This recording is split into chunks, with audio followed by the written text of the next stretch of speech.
On the front panel here, we can control the time of the delay, the feedback of the delay, the modulation on the delay, which is different from the modulation category, and the mix of the delay. Down here we have foot switches 1, 2, and 3, and then your tap tempo button. And these three buttons are your navigation buttons. We refer to them as C1, C2, and C3.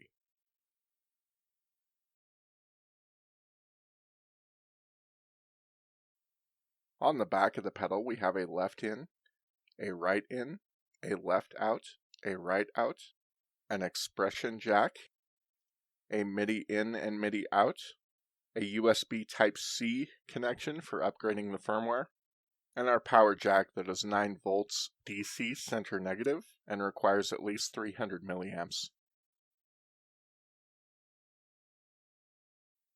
To select a preset, you can either turn the C3 knob to the desired preset, or you can use the bank down and bank up foot switch combination, and then press the corresponding foot switch for whatever preset you would like to load.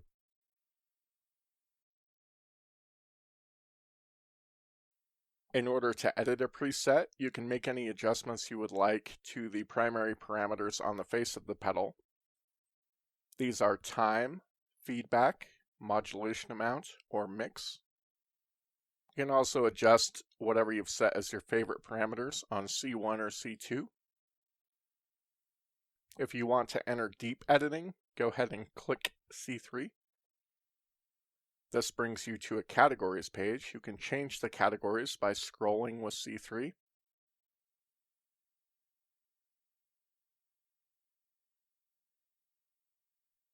You can rotate the parameter carousel with C1. And you can make any adjustments you would like to the parameters with C2. To get back to your front screen, just click C3.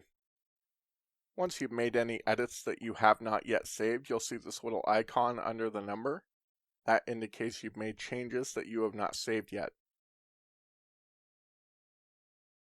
There are a couple ways to save. The first method is the long method, and that is to hold down C3. This brings you to the Save As page. You can scroll through and change your name. You can add the preset to your favorites. You can change the number of the preset. And you can also define your 2 favorite parameters. Once you've made any changes you would like, go ahead and press and hold C3 again. And the icon goes away, indicating that we have saved the preset. So the quick method, go ahead and make any edits you would like to the preset, and then press and hold the corresponding LED above the foot switch that activates the preset. You'll note the icon went away, which indicates we've saved the preset.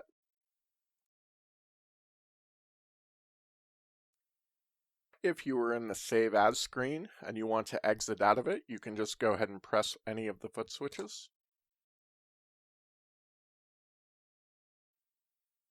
If you want to copy a preset, all you need to do is enter the Save As screen, scroll down to the number, and then change the number to any other number besides the one it was on. And then go ahead and press and hold C3 to save it again, and your preset has been copied. To add a preset to your favorites, press and hold C3 to get into the Save As page. Then use C3 to scroll to the little heart at the top, and then use C2 to set that as whatever number of favorite that you want. You can have up to 3. We'll set it to 3. Then go ahead and press C3 to save it.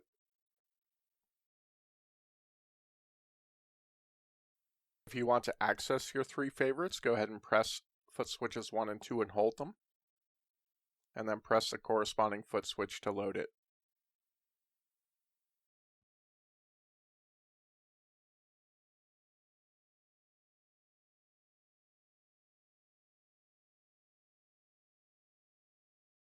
To name a preset you want to get into the Save As screen, go ahead and press and hold C3. and then turn C3 until you are on the name. If you want to scroll through the character positions, you can use C1, which will scroll either right or left depending on which way you turn it. You can change the value of a letter with C1.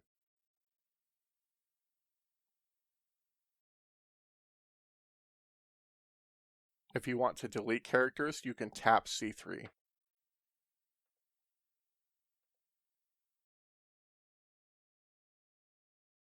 If you would like to insert a space in the name, go ahead and use C1 to scroll to where you would like to insert it, and then press C1 to insert the space.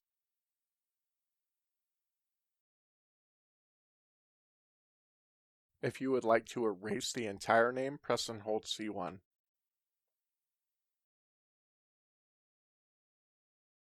You can use C2 to scroll through all of the characters, but there's actually a shortcut to getting to various characters, and that is to tap C2.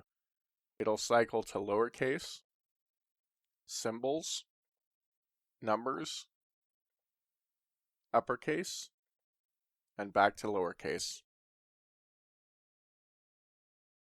In order to access the tuner, go ahead and press and hold foot switch 3 and the tap tempo button.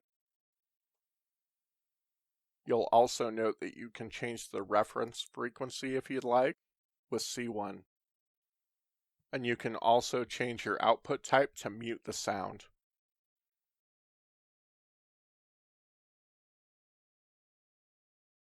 There are two methods we can use to assign our favorite parameters to C1 and C2.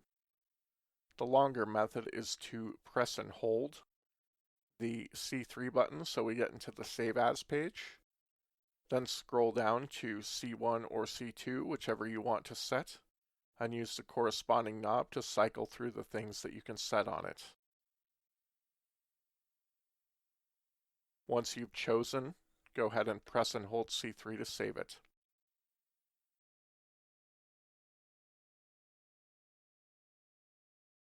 The quicker method of doing this is to get into the editing of the preset and choose whatever you want to control.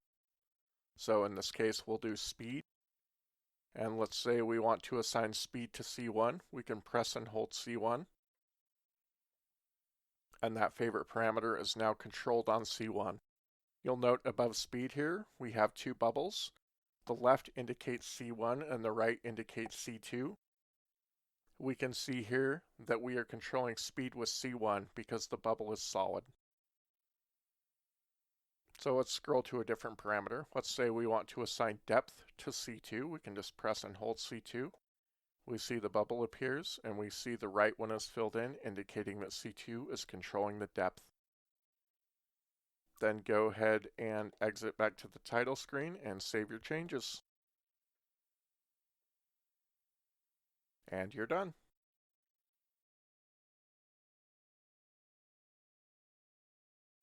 In text mode, the saving of the C1 and C2 favorite parameters operates a little bit differently. First, we want to get into the edit screen by pressing C3. Then we want to find whatever we want to control.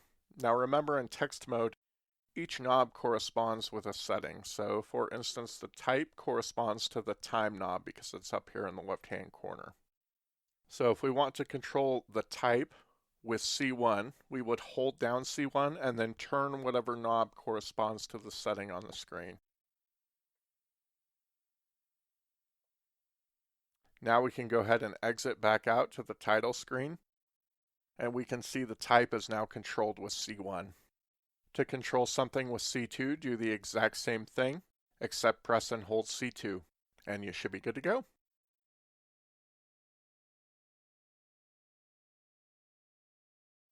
In order to more deeply edit a preset, go ahead and press C3, and then you can use C3 to scroll through the various categories. The first category is delay, the second is dynamics, the third is preamp, fourth is filter, fifth is pitch, sixth is modulate, which is different from the modulation that's on the front of the pedal. Then we have mix, looper, Modifiers, Expression Pedal Control, Global Parameters. Then we have your system information. This is where you can check the firmware version. And you have your tactile view page, which you can use to view where all of your various front panel parameters are set. And then we're back to the delay category.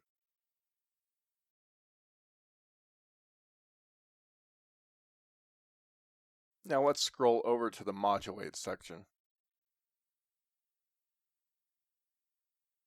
Within the Modulate section, we have various types of modulation we can apply. And what I'd like to get you to do is stop thinking of this really as a delay pedal, and think of it more as just a regular signal chain. So think of a pedal board. You have pedals for chorus, you have pedals for drive, you have pedals for whatever you have pedals for. You can place those at anywhere in the signal chain. That's the exact same concept as we have in the LVX. You have various elements, which we would consider pedals, that you can place anywhere along that signal chain. Some may go before the delay, and some may go after the delay. Some may go in the middle of the delay to help process the delay. But there's really 4 locations that you want to be aware of. And I would argue that the primary one that you need to know is the pre plus dry location. Anytime I'm designing a preset, I always stick my elements in the pre plus dry location so that I can hear them directly on my dry signal. That allows me to take all of the guesswork out when I'm editing sounds and really simplifies the creative process. But like I was saying, there are 4 different locations. The first is pre plus dry, which means that this is going to be affecting your dry signal. The next location is pre. This is going to be post the mix of your dry signal and the delayed signal, but before the actual delay is processed. The next location is feedback loop. This element is going to be at the end of the feedback line before it loops back into itself. So anything you place here will affect the repeats of the delay. And then we have post, which is after the delay has been processed.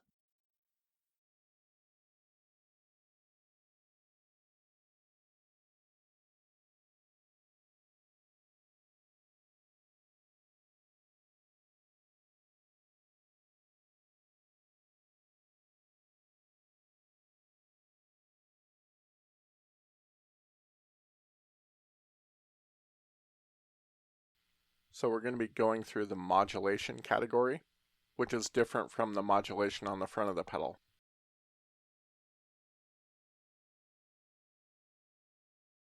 The first modulation type is chorus.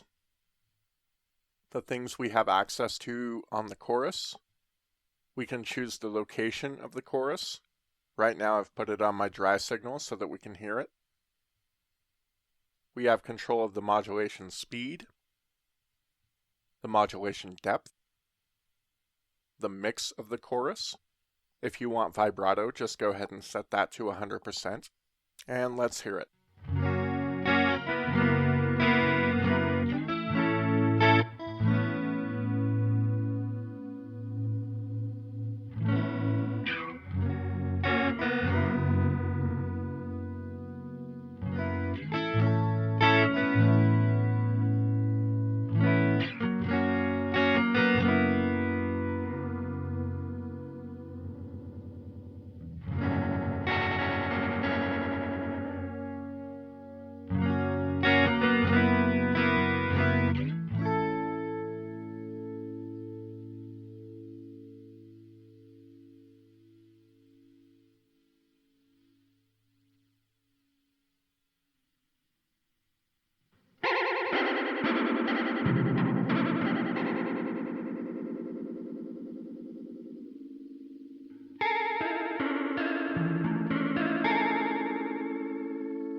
Our next type is flanger.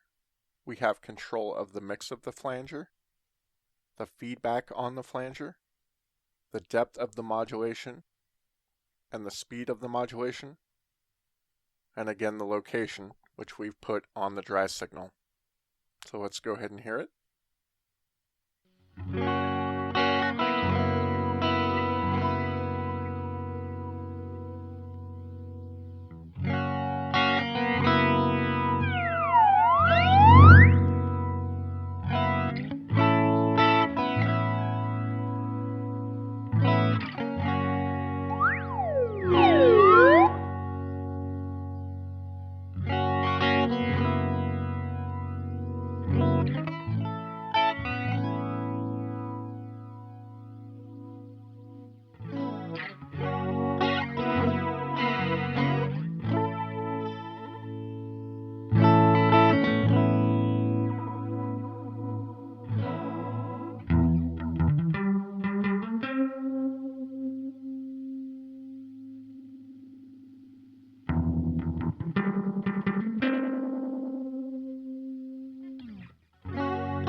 The next type is dynamic flanging, which is a flanger tied to an envelope.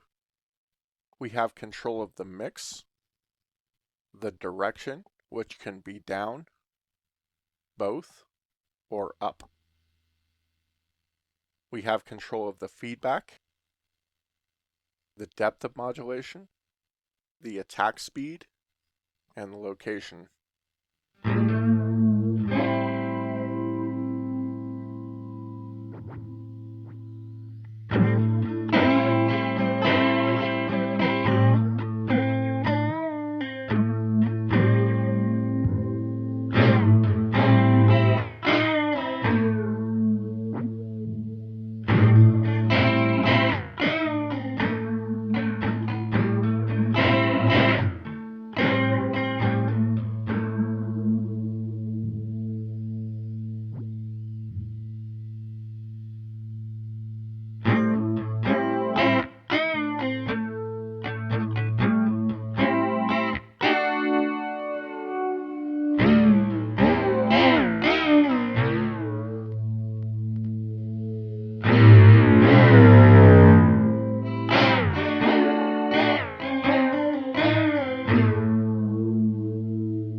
The next type we have is cassette.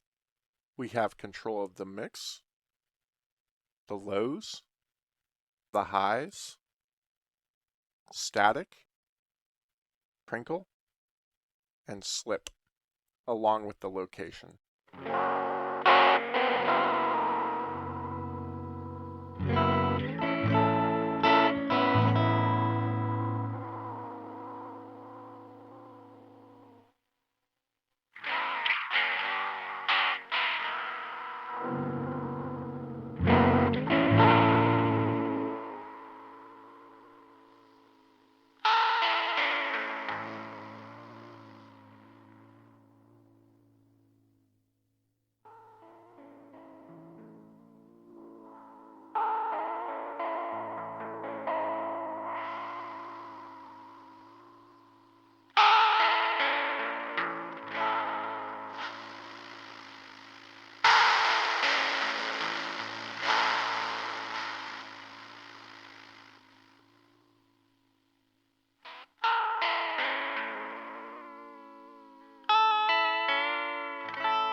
The next type we have is barber pole, which is a phaser.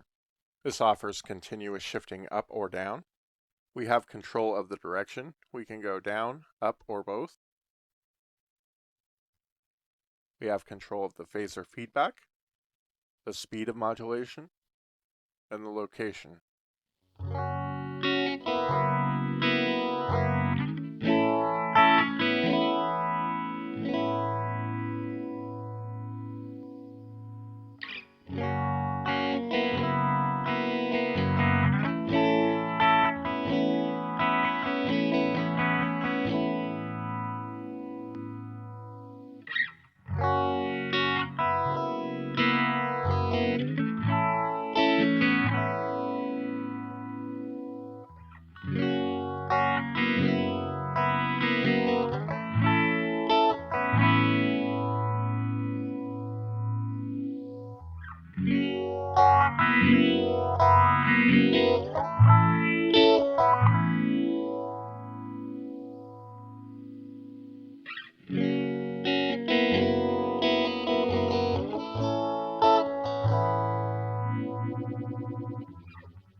The next type is granularize.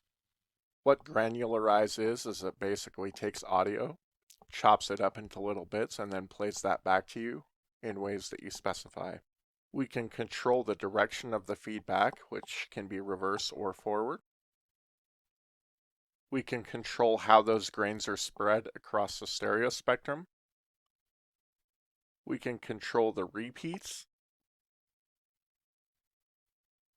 the size of the grains, and then we can choose the location. So let's just go ahead and play with this and see how it sounds.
The next type is ring modulation.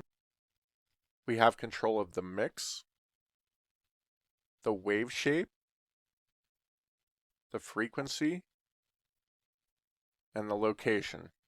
Now if you want volume modulated trem, you can actually do that with this module. You just keep the frequency lower for lower speeds.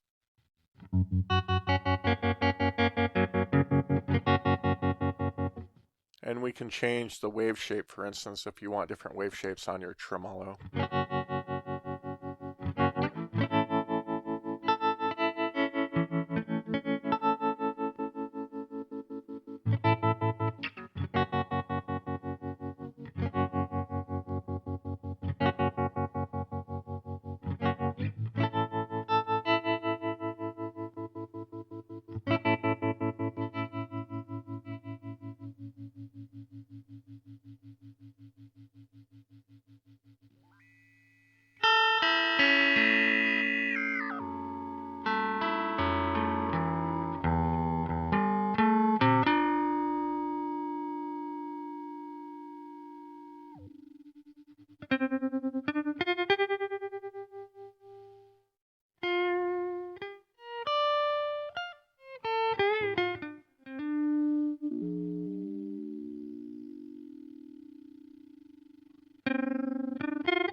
So the first type under dynamics we're going to look at is the compressor.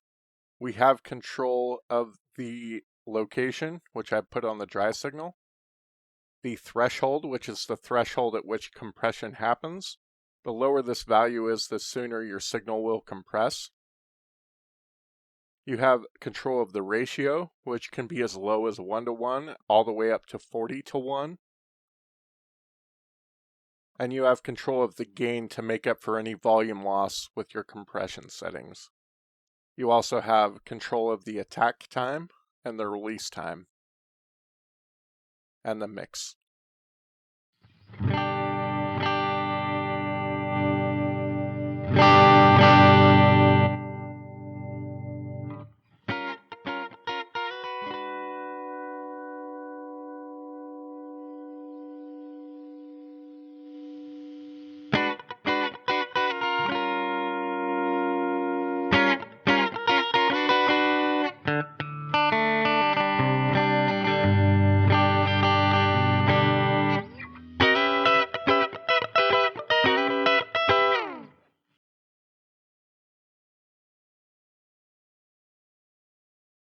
The next type is swell, which is a volume swell type effect. We have access to the location, which I've stuck on the dry signal, the attack time, and the gain.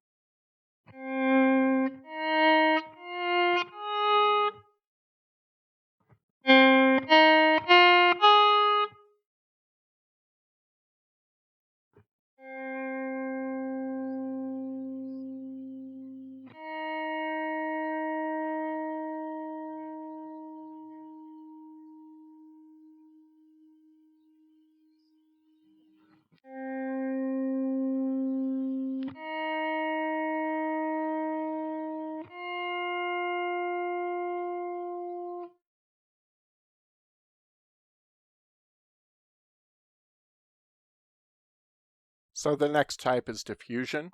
Diffusion is great to put on your delays to make them sound more reverb-like. It basically smooths out the repeats. In this particular example, it's not going to sound super reverb-like because I've stuck it on my dry signal, but I just want you to be able to hear what the effect of the parameters is doing. So the location you have control over, the density, which is how much it's smoothed out. At maximum here, it's going to sound very reverb-like. And if we dial that all the way down, it's just going to sound like a regular signal. Not diffused at all. And then we also have control of a filter on the diffusion as well. All the way at the top is letting all the highs through. And then as we turn it down, it cuts out the highs.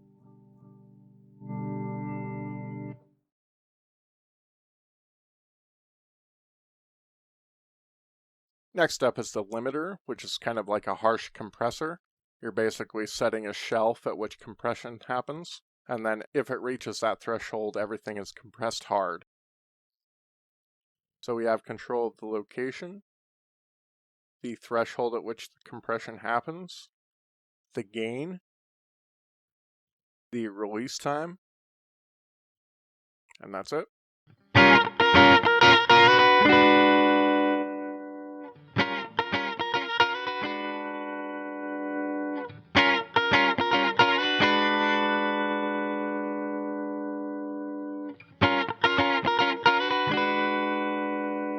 We can hear that release happening, and I've set it to a fast release. Let's set it to a slower release.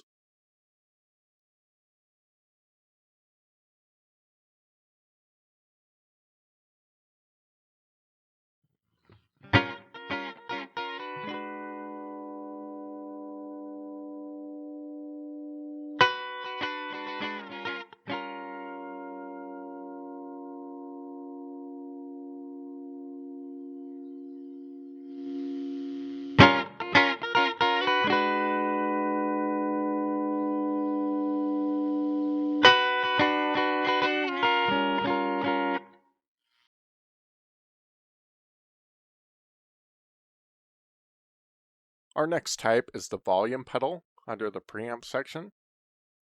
I've stuck the location on the dry signal. We have control of level, which is our volume, and balance, which is our left and right balance.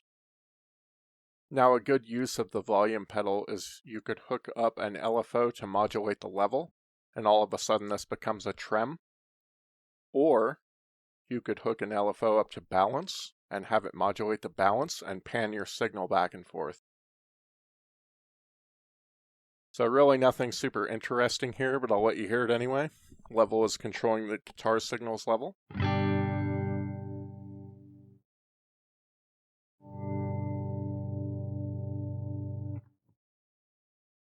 And balance is controlling the balance from left to right. In the middle is 50-50.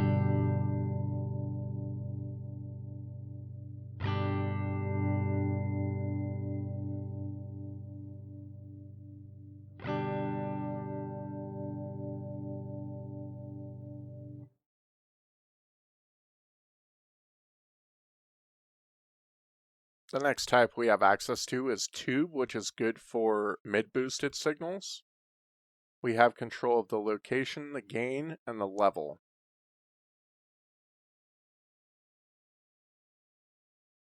Next is transistor, which emphasizes high frequencies. We have control of the level and the gain, and the location.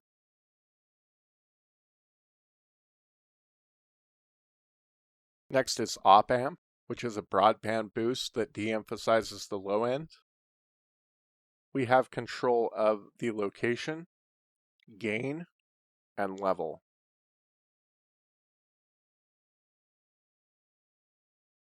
Our next type is drive, which is described as a dark, mellow overdrive. We have control of the location, the gain, the bass, the mids, the treble, and the level. Now I've placed this on my dry signal, and let's go ahead and hear it.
The next type is bit crusher. The bit crusher allows you to both reduce the bits in the signal and reduce the sample rate. We have control of the location, decimation, which is sample rate reduction, bit depth, and level.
The first pitch algorithm is the polychroma, which is a polyphonic pitch shifter. We have control of the location, the pitch, and the mix. Currently, the pitch is all the way down.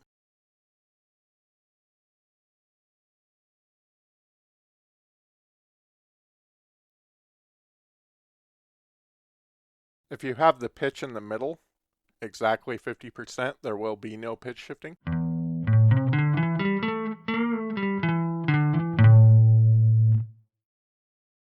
Below 50% will be semitones down.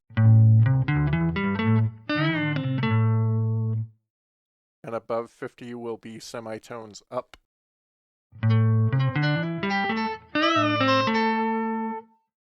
A common thing to do with pitch shifters is to shift things up one semitone or two semitones or an octave.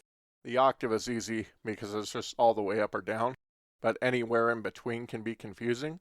So someone from the community has actually figured out the percentages for each semitone, and I'll go ahead and post that after we go over this so that you have a reference to check out. We also have control of the mix. So if you just want 100% mix, you can crank that up.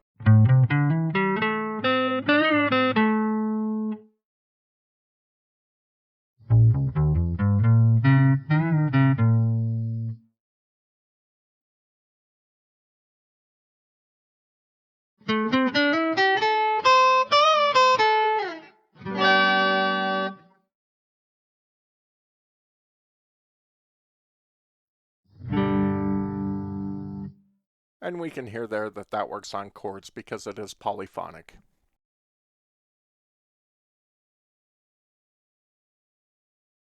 The next type is harmony, which is a two-voice diatonic pitch shifter. We have control of the mix, glide, scale, key, pitch right, and pitch left, along with the location. So let's set the pitch left to a third, and the pitch right to a fifth.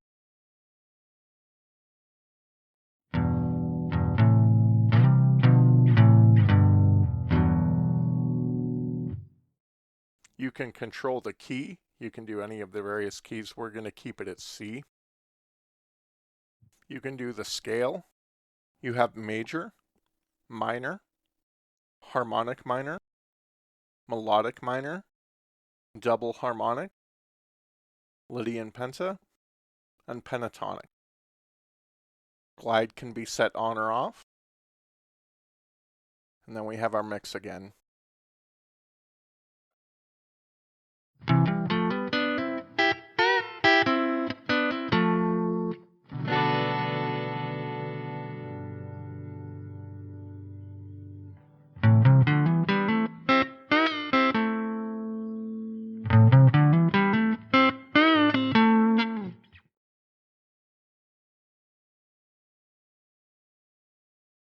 Next we have micro tune. We have control of the location, the pitch left, the pitch right, and the mix. So let's just set these as far apart as we can and see what it sounds like. We'll keep the mix at 50.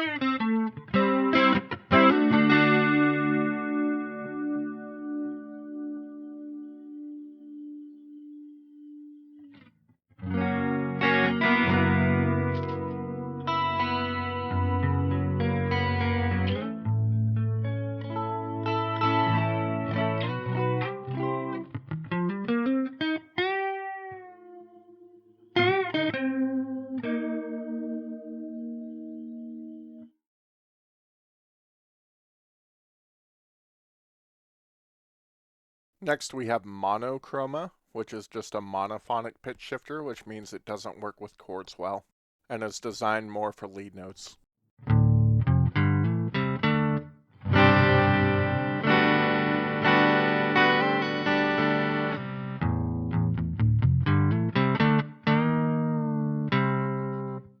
We have control of the location, the pitch left, the pitch right, glide, and mix.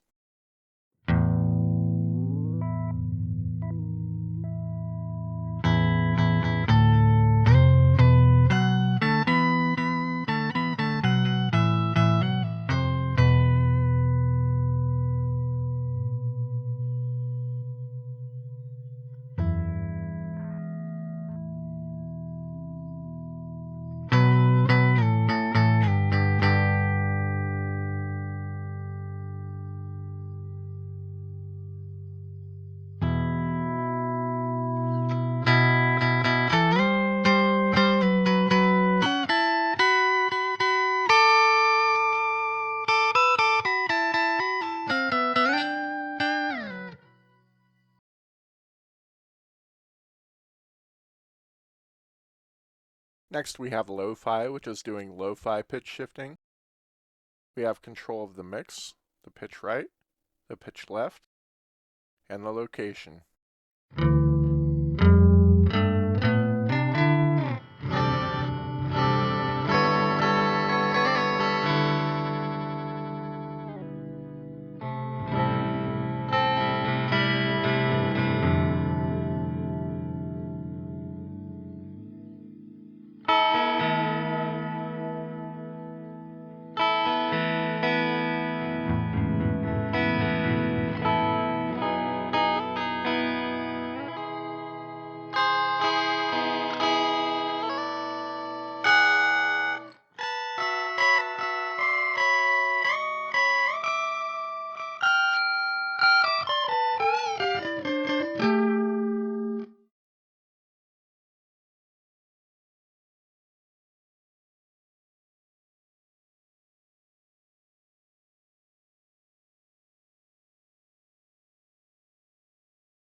So the first type of filter that we have access to is a ladder filter.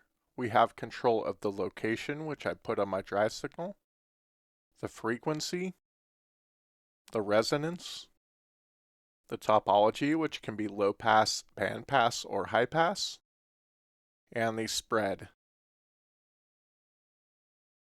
Now I've attached a modifier to sweep the filter automatically so that we can hear the changes. So here is just what the filter sweep sounds like, and we've set the resonance a little ways up.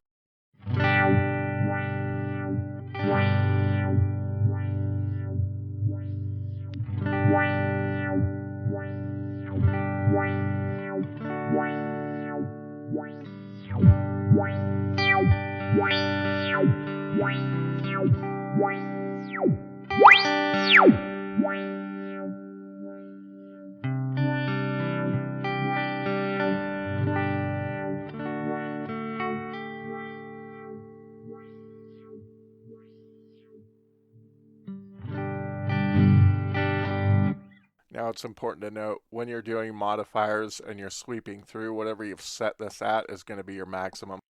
So in order to get the full sweep, you're going to want to set your frequency to maximum. We'll cover more in modifiers later. Let's change the topology to low pass.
The next type is the state variable. We have control of the exact same parameters we did on the ladder, which is location, frequency, resonance, topology, and spread.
The next type is a comb filter, which is great for making kind of metallic, clangy type sounds. We can control the location, the depth, the resonance, the level, and the spread.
And the last type is parametric.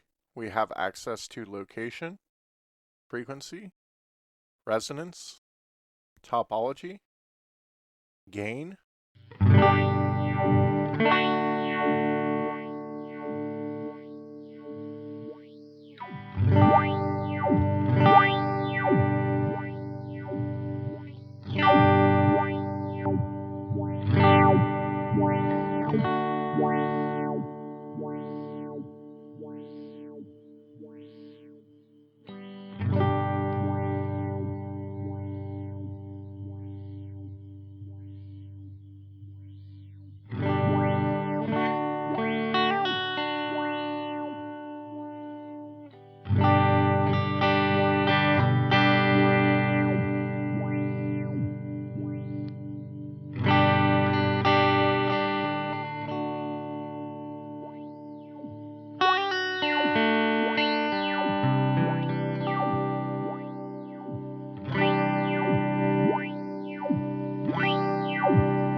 First, let's break down what a modifier is. Ask yourself the simple question: how do you yourself modify sounds on a pedal? You typically reach out and turn a knob. All a modifier is doing is modifying the sound. If you want to modify the mix, you would assign a modifier to the mix. If you want to modify time, you could assign a modifier to the time. If you want to modify feedback, you can assign a modifier to the feedback. Almost every parameter in the LVX you can assign to a modifier. So whether that be chorus speed, filter frequency, tremolo depth, whatever it happens to be, chances are you can assign it to a modifier. The other thing to note is that you can assign multiple modifiers to control multiple things. So we are under the modifiers category, and we're going to go over the various modifiers that we have access to.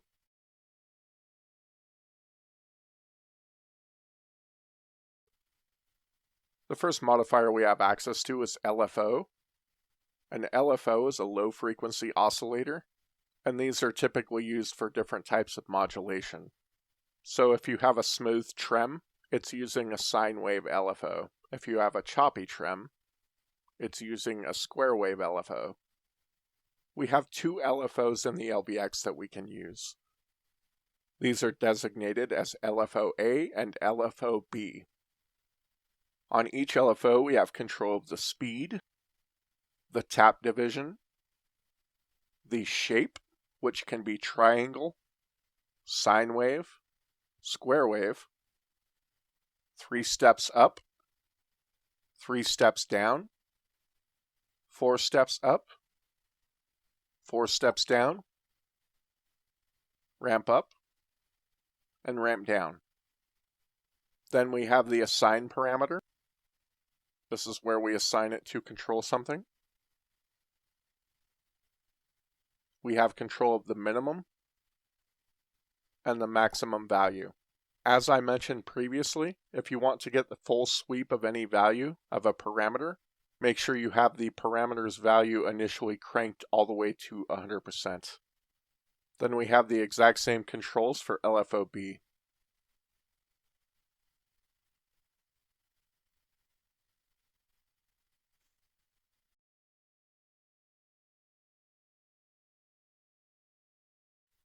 So we'll go over an example of using the LFO to modify something.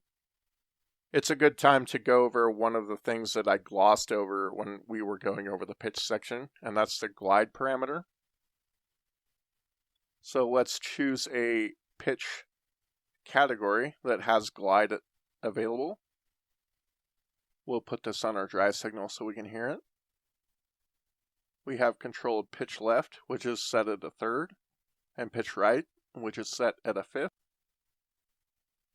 The key is C, the scale is major, and I have glide off right now. We'll put the mix at 100%. Now let's go back over to our modifiers section. So we have the speed here set fairly low. Division is fine, we don't need to touch that. The shape can remain triangle. Now here is where we have the assign function. So without this assigned to anything, it's not going to do anything. We're just going to get our standard pitch.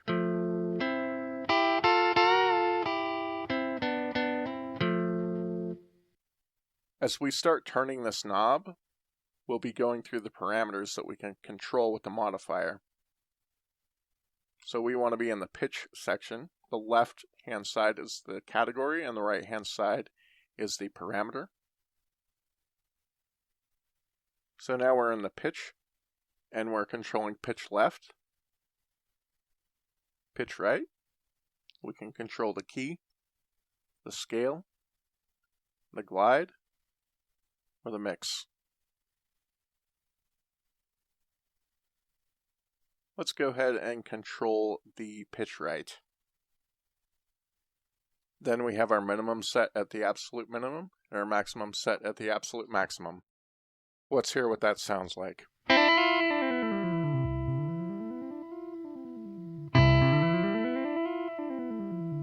Now you can hear there that the LFO is modulating pitch, but you're hearing kind of a stepping going on. That is where the glide parameter in the pitch section comes in.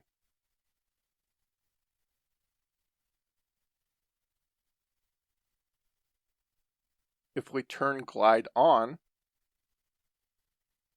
then we should now have a smooth transition with the pitch shifting.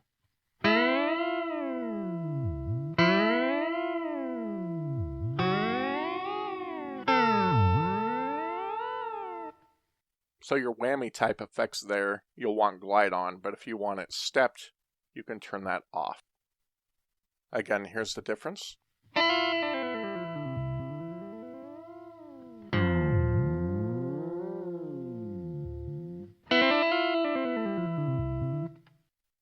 Alright, let's go back to the modifiers section. And we'll go ahead and turn the assign off.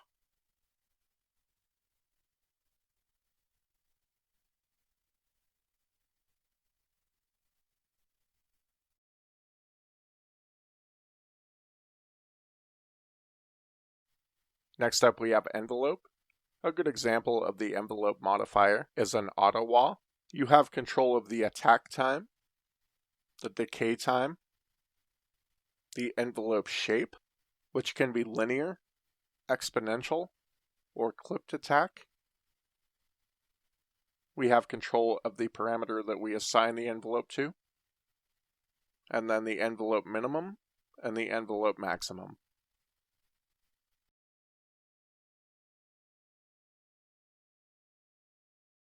Now let's assign the envelope to control the pitch. So we have control of the attack time, the decay time, the shape, which will keep it linear. And then we are now at the assign parameter.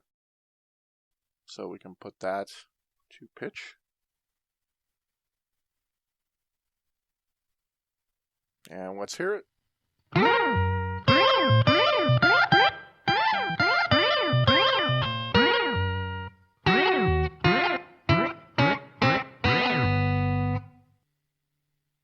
We'll go ahead and turn that off.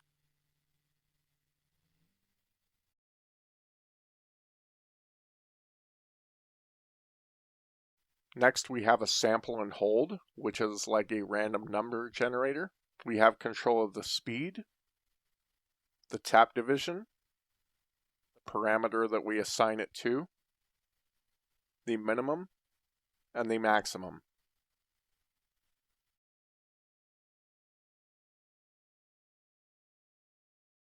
Next, we have sample and hold. We'll assign it to control the same thing. And again, this is like a random number generator.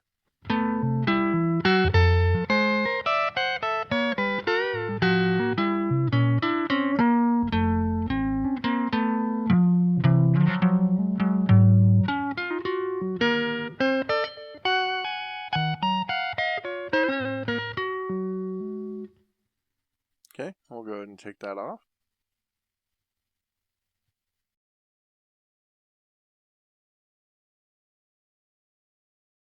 Next, we have the hold modifier. This was added in the new firmware, and this allows you to press down on whatever corresponding foot switch applies to the preset, hold it down to change something, and then release it to put it back to its normal value. So here we have control of the hold attack time, which is the time it takes when you press down the switch for the parameter to get to where you've set it. The hold decay time is when you let off the switch, how long does it take to return back to the normal setting. Then we have the parameter we assign the hold to, the minimum, and the maximum.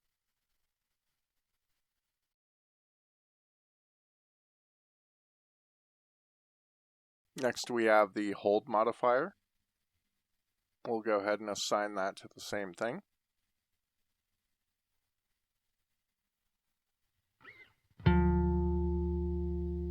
Make sure that our min and max are set. And let's hear it.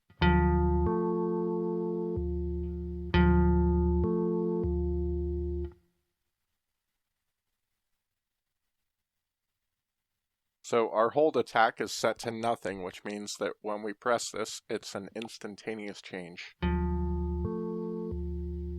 And when we let off, because the decay is also set to 0, it is an instantaneous change. So if we set the decay time high, when we press the button, it'll be an instantaneous change, but when we let off, it'll gradually go back down.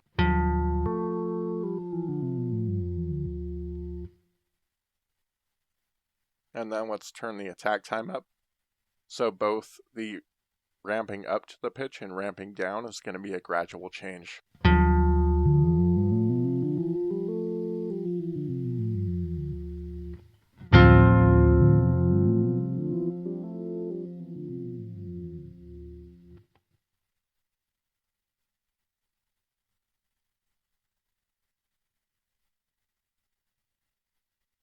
So we'll turn that off.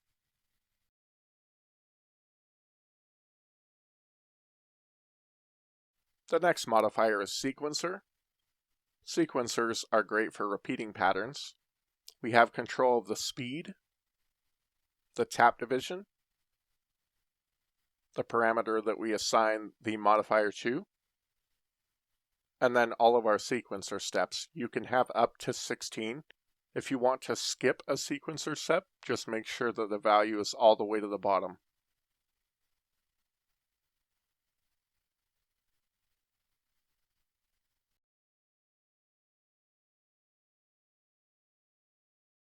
Next is the sequencer. We'll assign that to the same thing.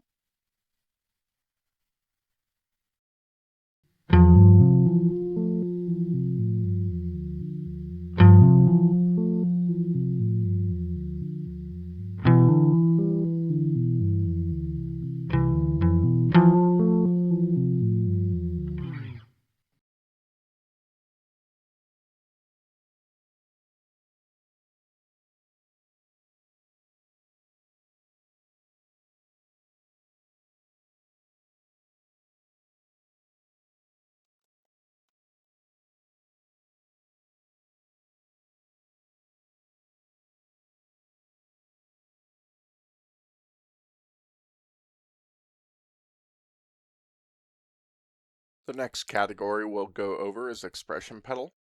You can assign up to 7 parameters to control with the LVX. To keep things simple, there's an expression source for each parameter. We're just going to keep that on expression pedal for the moment. And as a simple example, let's assign the delay feedback to be controlled by the expression pedal. Now for every parameter, you have access to the expression source, which we'll get into later. The assign, which is where we assign the parameter to control. The minimum value, and the maximum value. So for the assign parameter, we want to get to delay feedback.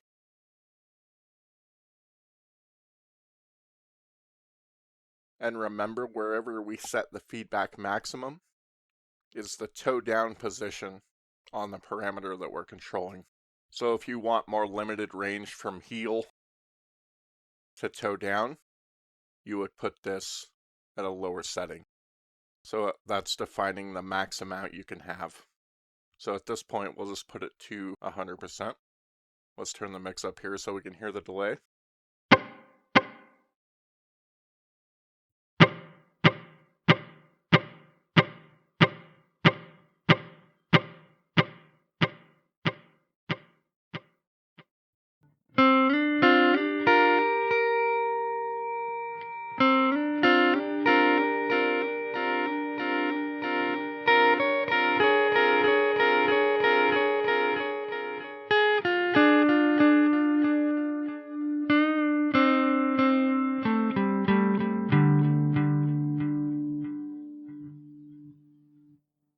Now let's assign the mix to be controlled as a secondary parameter. So we'll put the assign on mix.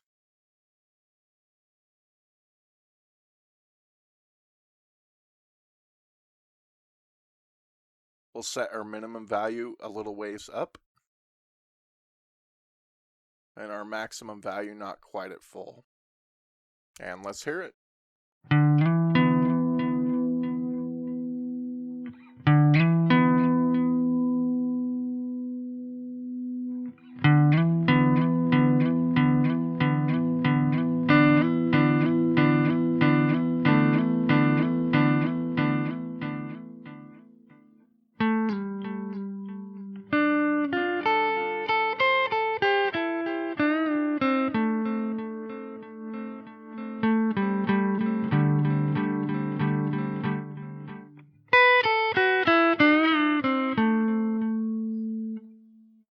Let's assign another parameter. This time we'll do the delay time. So now we have 3 parameters being controlled: the feedback, the mix, and the delay time.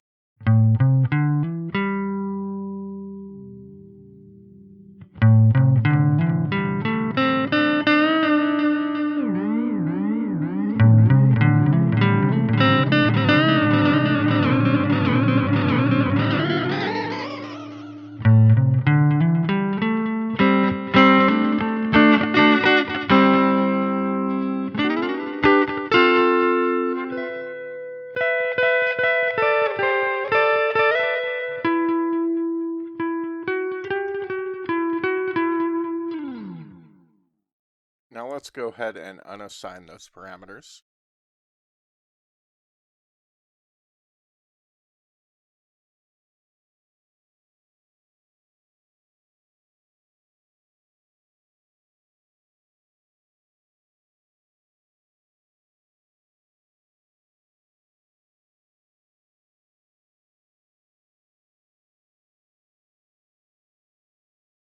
So now we should have nothing being controlled by the expression pedal.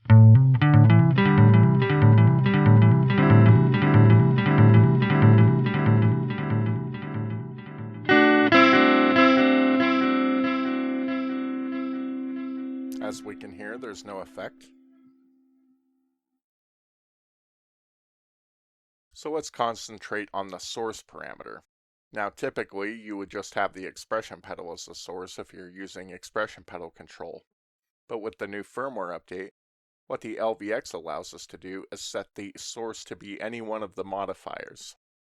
So you can choose your LFOs, your sample and hold, your envelope, your hold, or your sequencer. And this allows you to control various parameters with the modifiers, and you can set your min and max values in all of these, and you can do up to 7 parameters controlled with a single modifier, or you could use multiple modifiers. So let's put the feedback up to about there, and then we will put the source as LFOA. Let's put the element to control a delay feedback.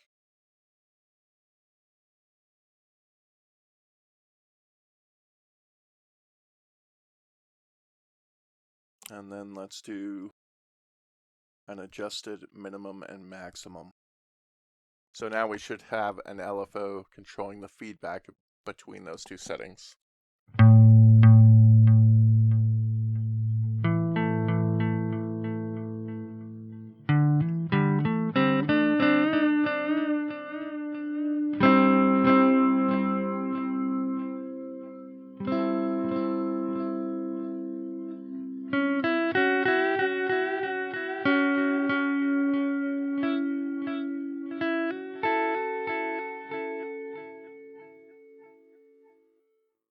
Next, let's assign the same LFO on expression B source.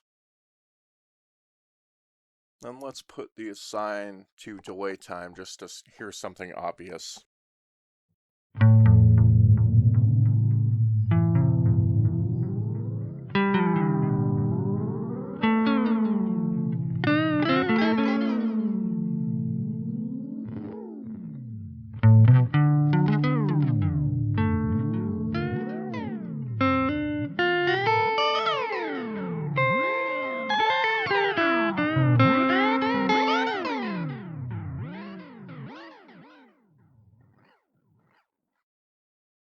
So let's assign that to something a little more useful.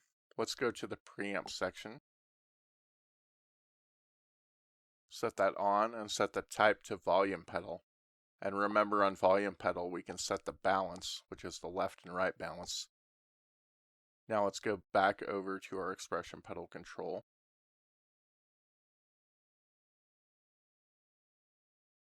And let's do the source. Source is LFO. And then the assign. The assign is the balance in the preamp category. So we have preamp balance. Now one thing I forgot is on the preamp balance, you need to go back and set we're controlling the balance parameter. So if you want the full range of left to right, you need to make sure to set this at 100%. And then I've also, on the location, I've put that on the drive signal just so we can hear the effect better.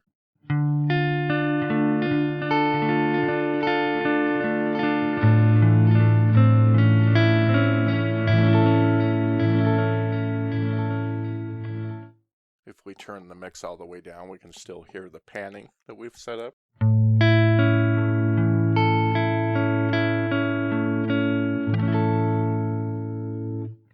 And that's pretty much it. You just rinse and repeat for every parameter that you would like to control with the expression pedal or with the modifiers. And as mentioned, you can have up to 7 of those.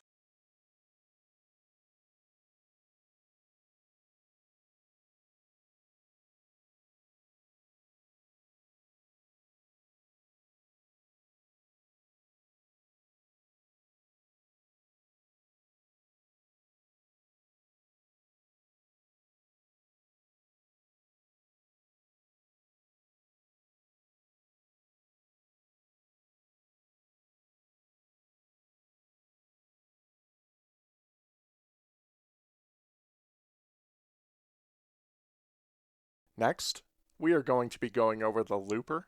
You can record a loop up to 60 seconds long. The looper and the delays can be run at the same time. You can change the location of the looper. The 2 loop effects switches are customizable, meaning you can change what effects you put on them. One limitation of the looper is you cannot save the loops. So anything you record will not survive a power cycle on this pedal.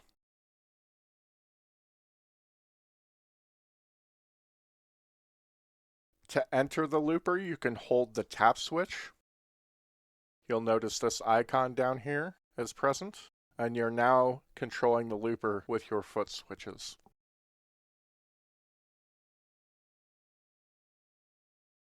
Let's go into the looper category.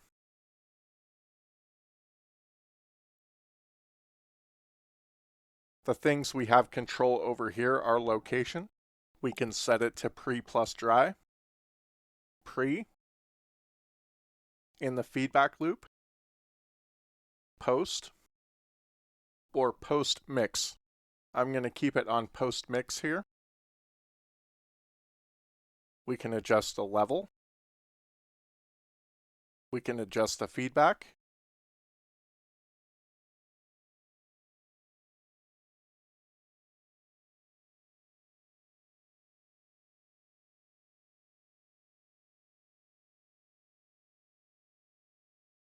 And we can set what we want on loop FX1 and 2. On loop FX1, we have the choice of retrigger, which means that every time you press the foot switch for loop FX1, it's going to start the loop over again. You have the option of expression pedal warp, and if loop FX1 is engaged while that is set, the loop will stop playing, and you can scrub through the loop with your expression pedal. We'll take a look at that later. And the last option is play once. So if you trigger loop FX1, it'll play the loop one time and then stop. On loop FX2, we can set it to reverse the loop, to put the loop at half speed, or we can do a combination of both. So pressing it once will do half speed, and double tapping it will play it in reverse. So let's put the second one on reverse. Now, before I start playing with this, I'm going to go over the controls.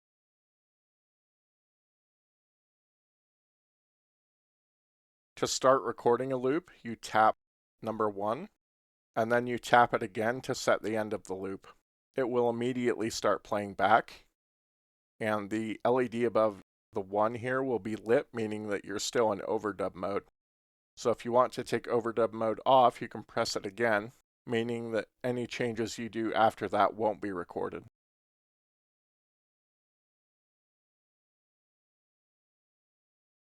If you want to stop or play the loop, you can press number 2 repeatedly. So if you press it to start it, then you can press it again to stop it.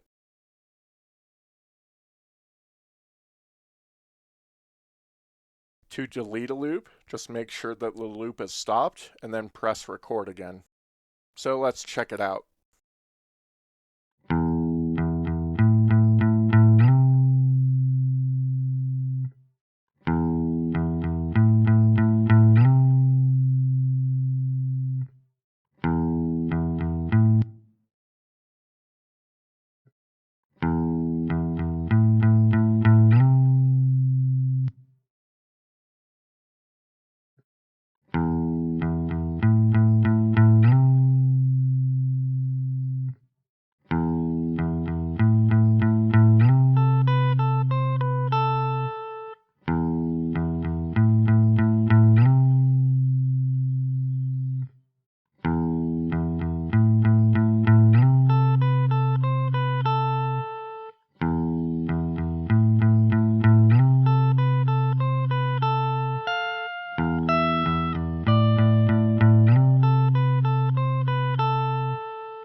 All right, we're finally to the delays. Now we're going to skip over structure for the time being because I want to show you the various types of delays. We're going to keep this on standard. So there's three types of delays. There's digital. Digital delay is a completely uncolored and clean delay. Then there's bucket brigade, which is imitating analog delay. And then there's magnetic, which imitates tape delay. The mod knob on the front of the pedal changes behavior depending on what type of delay you select. So let's listen to that difference now.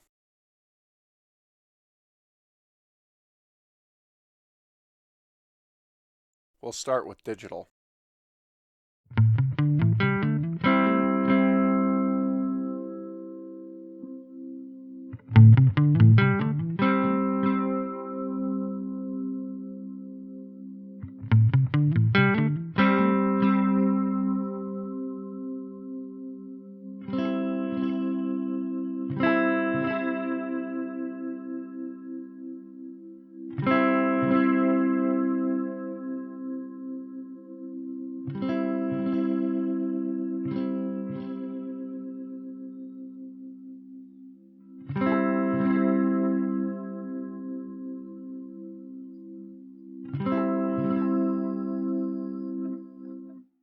So we can hear there that you're getting kind of a chorus effect.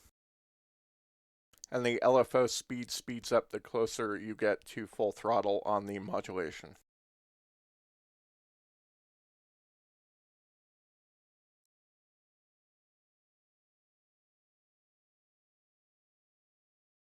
Now let's listen to the modulation for bucket brigade.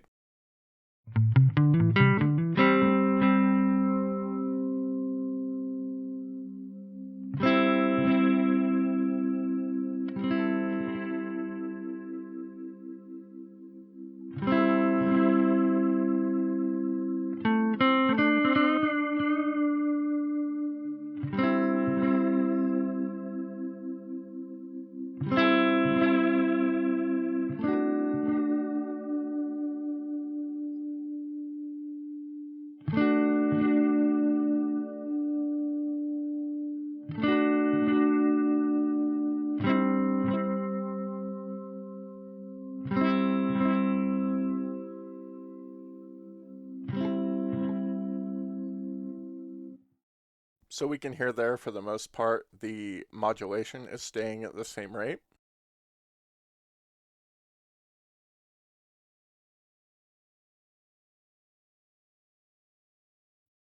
And lastly, let's take a listen to magnetic.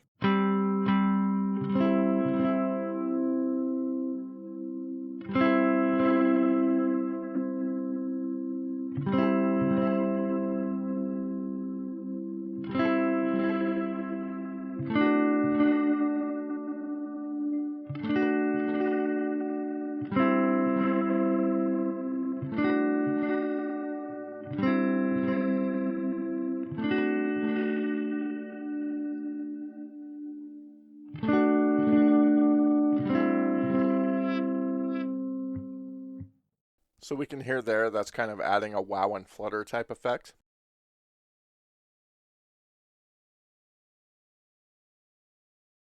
Now always remember the modulation that you adjust with this knob is talking about the modulation on the delay and not anything in the modulation category. We have control of the time, which can be adjusted with this knob or standard with the C2 knob, just like any other parameter. We have the left division and the right division. So you can switch these. We'll put the left at a whole note and the right at a dotted half.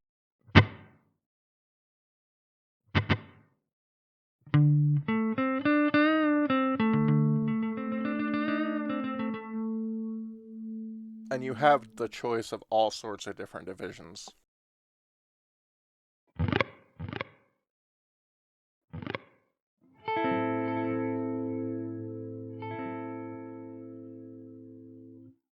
Then you can turn on half speed.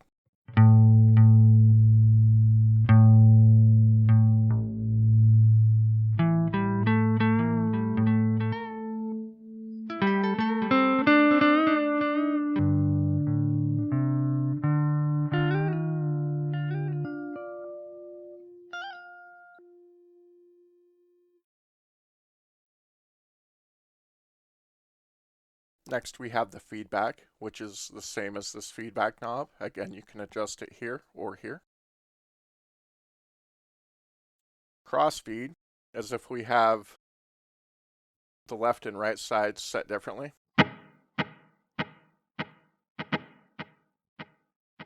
Crossfeed is the amount that the right feedback feeds into the left input and vice versa. So you're cross-feeding the feedback between the two delay lines.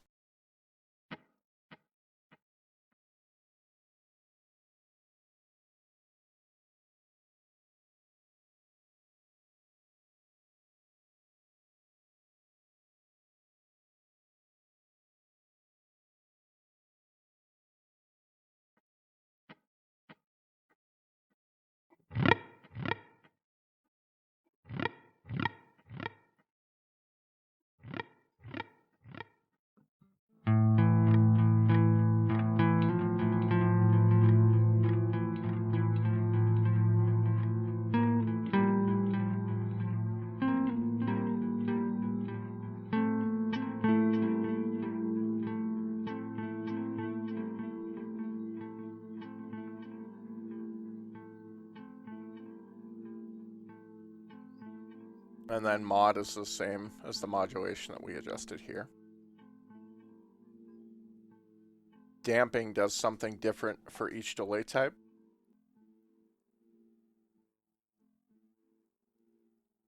Right now we're on digital, so the damping is going to darken the repeats.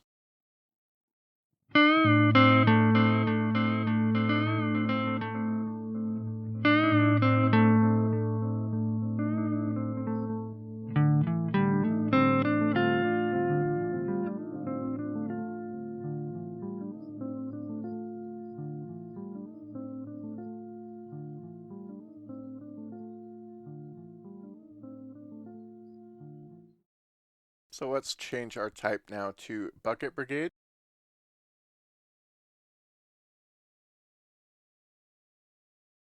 And we'll play around with that. So one thing to note on bucket brigade, let's turn the mix up here. The higher that you have the time,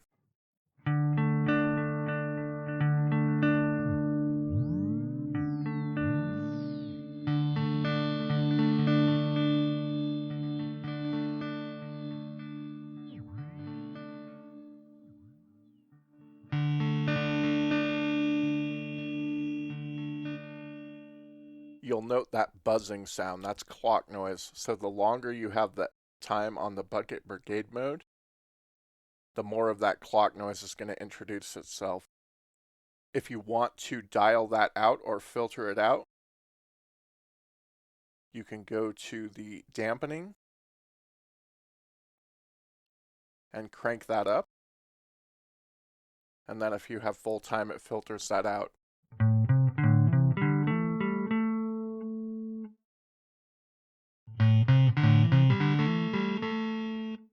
And the other parameters are pretty much the same as on digital. So you have the structure, the time, the left division, right division, half speed again, the feedback, crossfeed, the modulation, and the damping.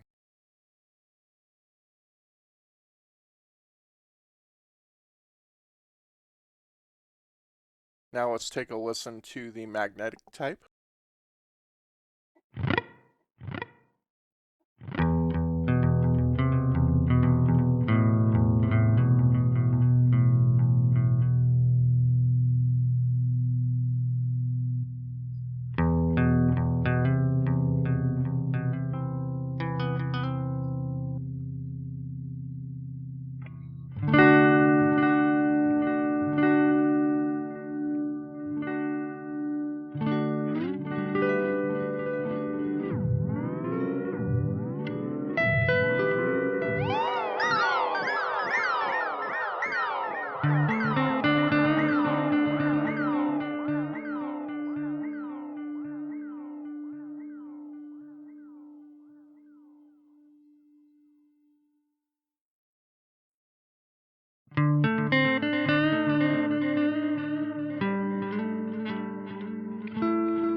The damping on the magnetic mode ages the tape or darkens the repeats.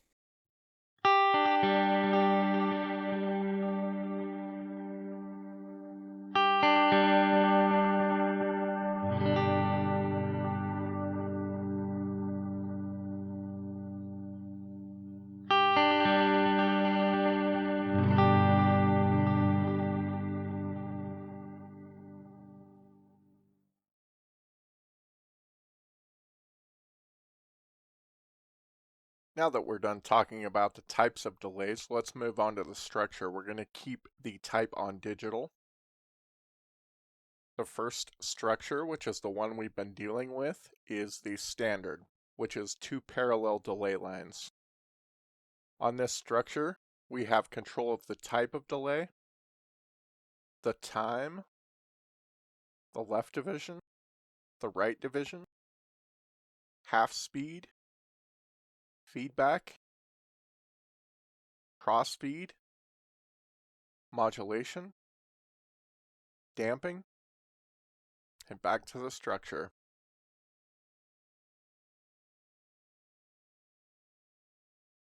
Our next structure is multi-tap.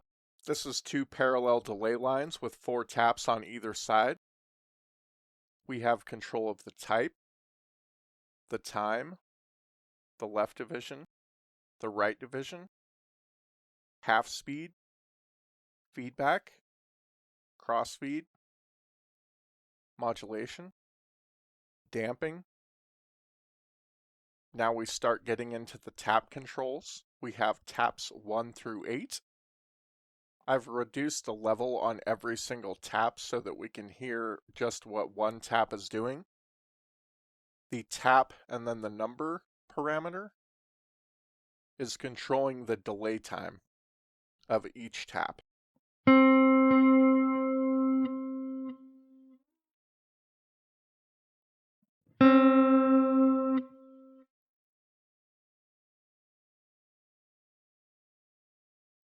The level is controlling the volume level of the tap.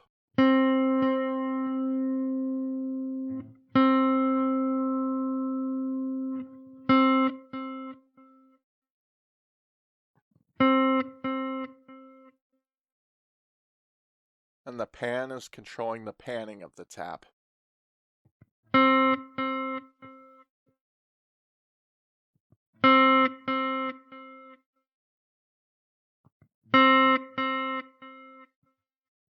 Now if we turn up the level for all of these, we'll see how it all comes together.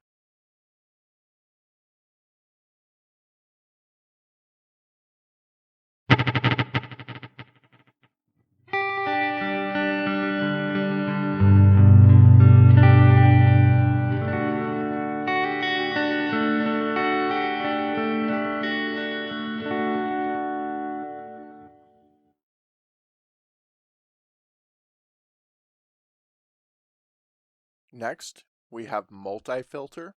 Multi-filter is the exact same structure as the multi-tap with 2 parallel delay lines and then 4 taps on each side, but they've added a bandpass filter to every single tap. So the controls are the exact same, except you have some extra filter controls on every tap. So you have control of the tap time, the filter frequency, the Q of that filter, the level of that tap, and then the panning of that tap.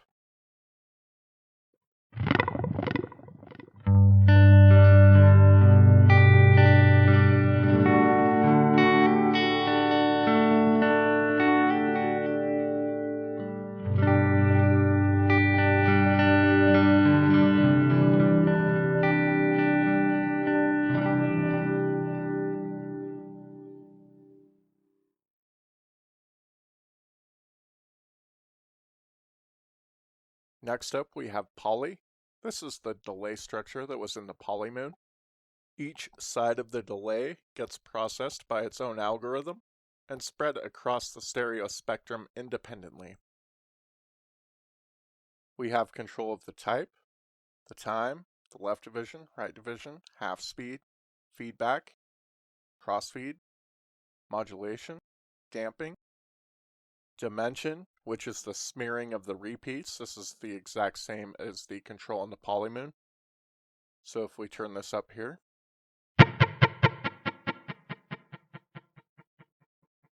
we can hear very distinct repeats.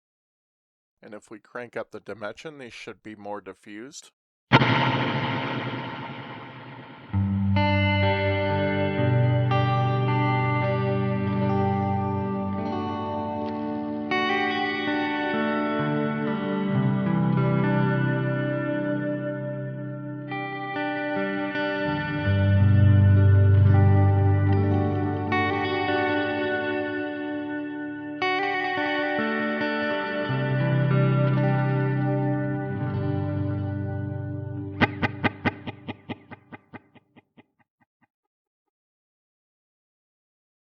We have control of the left modulation, the right modulation, multiply, which is the number of taps. We can have up to 6.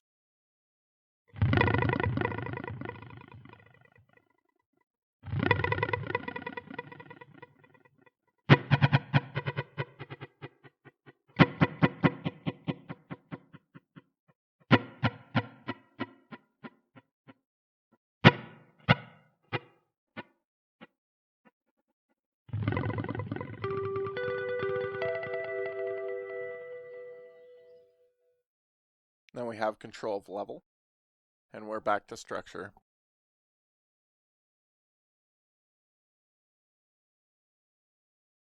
The next structure is reverse, which is exactly like the standard structure, except it plays what you play into it in reverse.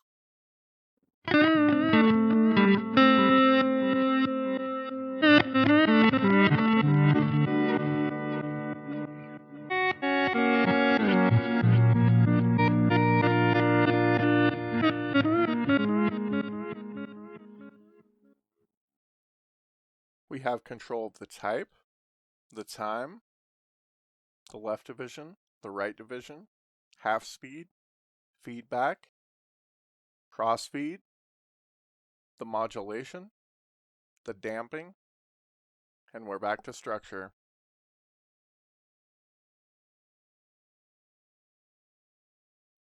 And the very last type is series. This is where we have 2 parallel delay lines, but in each delay line, you're running one delay line into a different delay line. So it's cascading the delay lines into each other on each side. We have control of the type, the time, the left division 1, the left division 2. So we have our first delay line that's running into the second. We can control the division on each one of those. Then we have half speed, the right division 1, and the right division 2. Then we have control of the feedback on both sides, the crossfeed, the modulation, the damping. Mid-mix is the mix in the middle of the two cascaded delay lines. And then we're back to structure.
In the mix category, we have control of the mix, which is the exact same control that is on the front of the pedal here.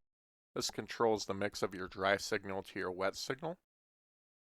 At minimum, you have 100% dry signal, and at maximum, you have 100% wet signal. So the way that the default mix tapering works is when you're all the way to the left, you have 100% dry signal. As you bring the knob up until about 3 o'clock, the wet signal gradually increases.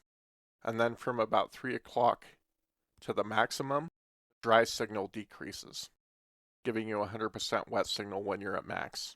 If for some reason you want to adjust the levels of your dry or wet, they give you access to the wet trim and the dry trim to do that. So chances are most people won't need to mess with these. But if you feel the mix tapering isn't to your liking, then you can go in here and adjust these. Dry trim being at 0%, that is the default behavior. And the same thing with the wet trim.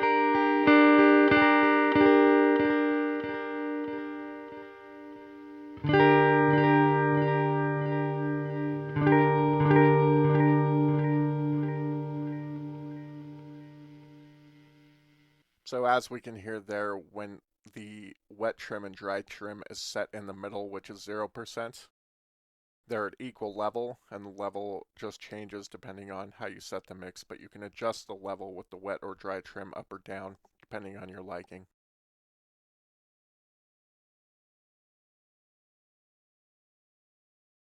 Within the global section, we have the ability to turn on or off the noise gate and then set the threshold.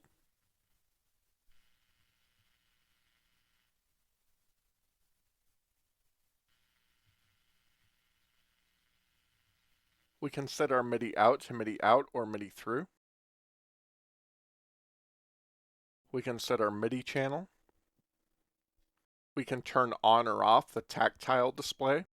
What the tactile display is if you go to the front panel screen here and you turn any of the knobs, you see that display comes up with 4 parameters. That is the tactile display. If you turn that off, and you turn those knobs, then that display does not come up.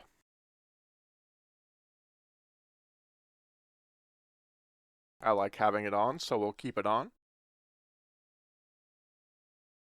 We can change our tempo select from preset to global.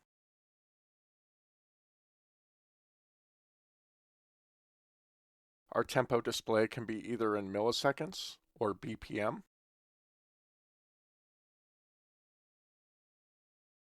Tempo sets the global tempo, if you want to change that there.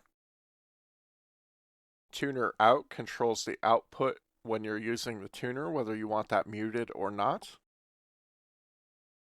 You can change your tuner reference frequency. You can change the logo light brightness, either make it brighter or darker, or turn it off completely. You can change the brightness of the display here.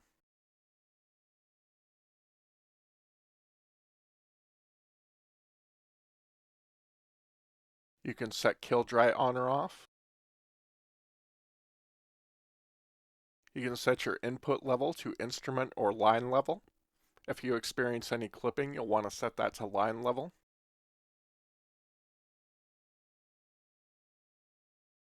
You can set your relay bypass on or off.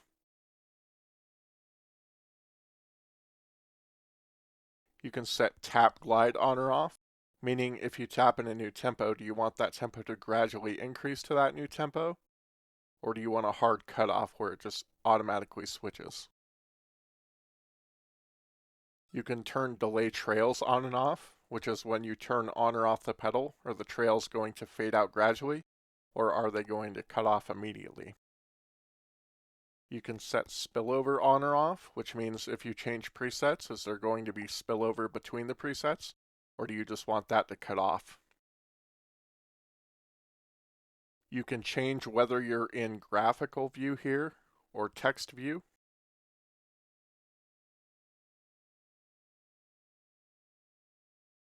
And then we're back to noise gate.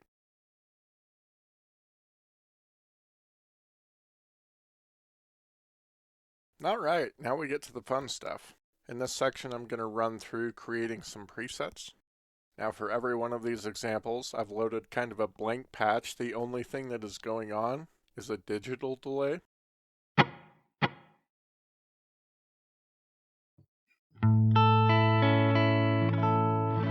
So that's pretty much my dry signal, and then we just have the delay on top of that. And you'll note under the delay section, the type is digital. So that is the beginning point that we're going to start from for every single one of these patches.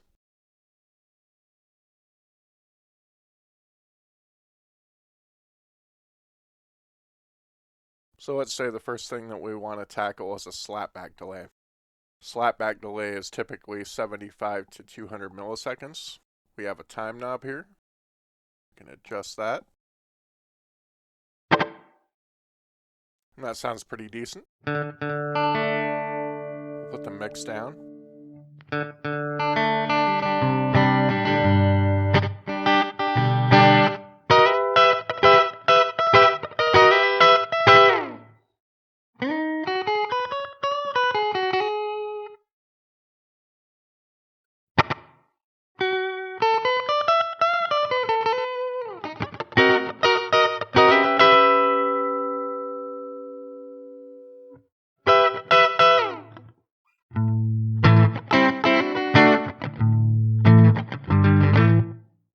Right now we're at 120.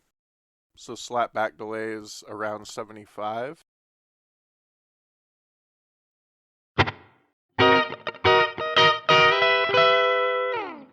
To 200 milliseconds.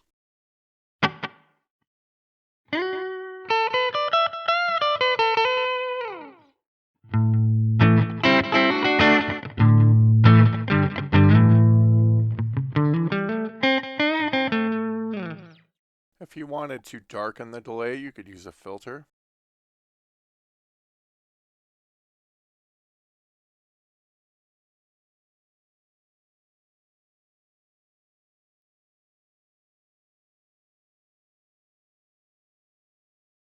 And we'll put that in the pre so it affects the delay.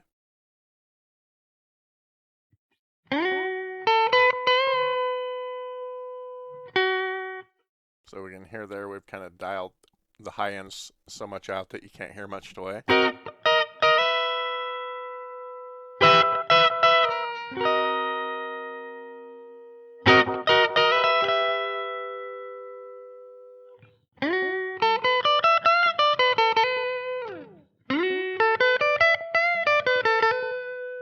turn the mix up a bit since we've removed high frequencies. It's a little quieter.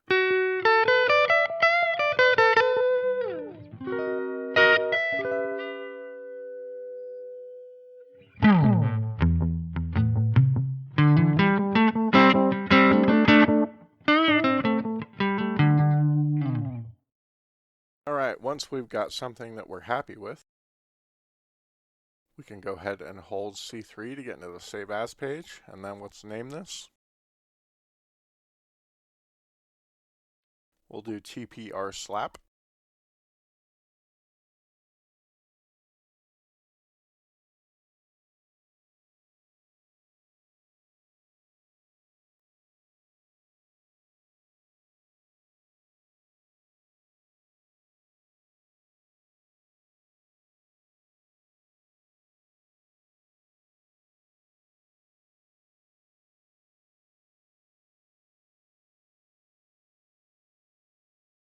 And then once we're done, we can hold down C3 again to save it. Now we can go from a different preset.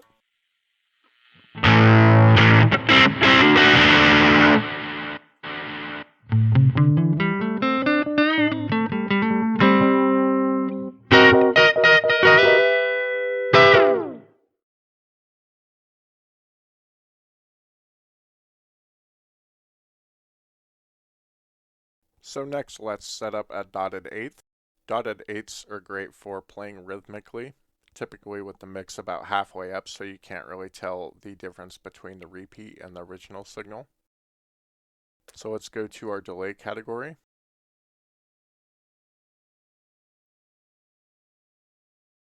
Let's go to the divisions. We have a left division and a right division. We want to set these both the same, and you can set it to dotted eighth there. If you want to set it to any other division, you can.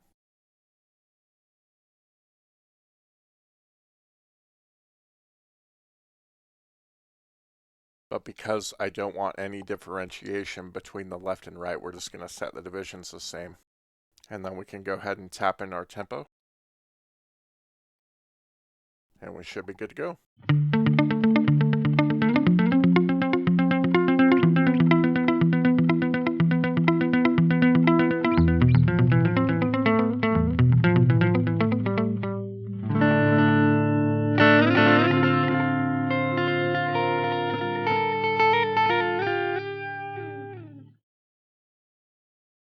Now let's turn the modulation up on this a bit.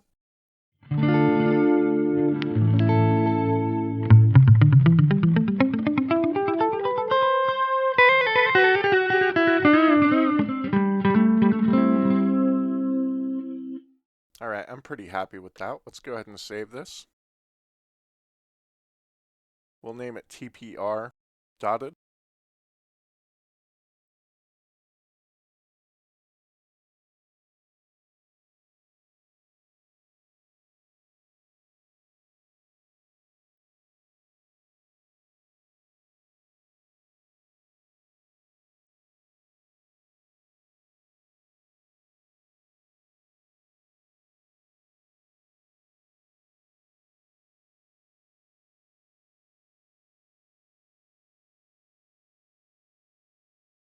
I'll just shorten it here.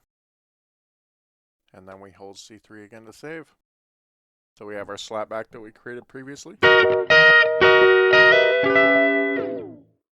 And our dotted eighth.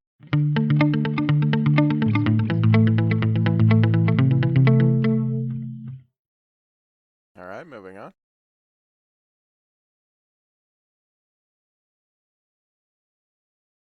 Okay, so I want to create a tremolo. Where do you think that would be set at? Well, we can check the modulation category. And we have type chorus, flanger, dynamic flanger, cassette, barber pull phaser, or granularize, or ring mod. Well, there's no trem in there. How am I supposed to get a trem out of this pedal? Well, we can do it, we just have to think of a creative way to do it. So let's go over to the preamp section, turn that on. Oh, we have a volume pedal. Well, trem is just modulating volume. Okay. So what parameters do we have access to? Balance, which is the balance of left and right. I don't really want to do anything with balance. Level. Oh, I can control volume with level. That's great.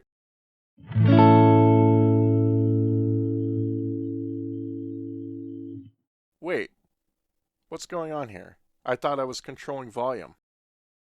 Now what else do we have access to? Location. Oh, well I have my location on the pre, which is not affecting my dry signal, and I have the mix all the way down. So we don't hear an effect. Let's stick that on the dry signal. The pre plus dry location. Now, let's go back to it and see what we get. Oh, all of a sudden it's affecting my signal. So now we know we can control level and get a trem. So let's go over to the modifiers. And we just so happen to have an LFO there. Cool. Let's use that. Division I don't really care about. The shape, let's do sine wave. And we want to assign this. What do we want to assign it to? The preamp level. So let's find that. Pre-level. That should be working now then, right?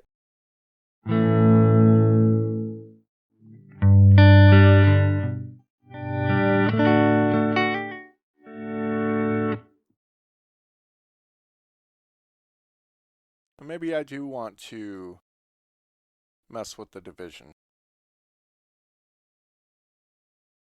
So let's put that to quarter note. And then tap in my tempo.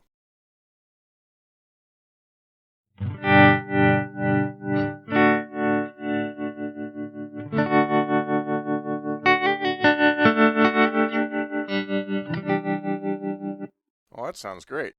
But what if I want to adjust the depth of the trem? Well, we have control of the min and max values on the LFO. Maybe I can use those. So maybe we just don't turn down the trem as much, and then we don't have as much depth.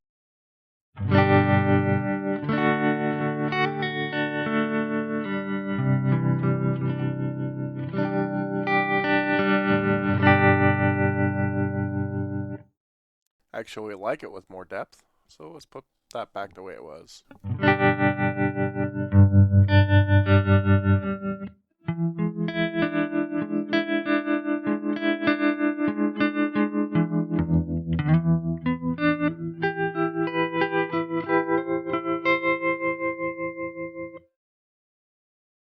Alright, I like that. Let's save it. Hold C3. Let's do TPR trem.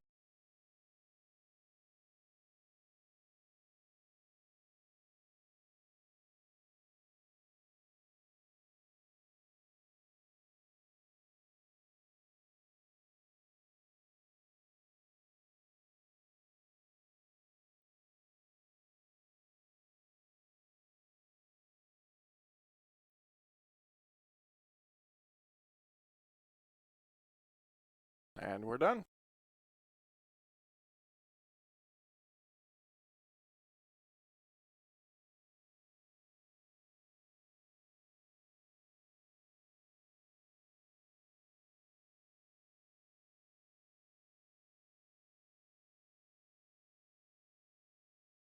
Alright, let's create an envelope filter. We've started with a blank slate here. So the key here is right in the name, filter. So we want to go to the filter section.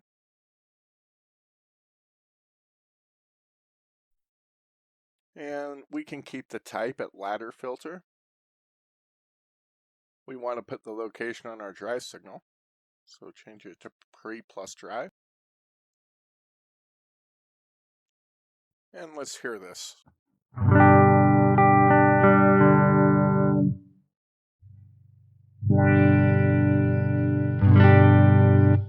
So that's all well and good. Frequency is what I want to control, but I don't really want to sit here and adjust it with my fingers.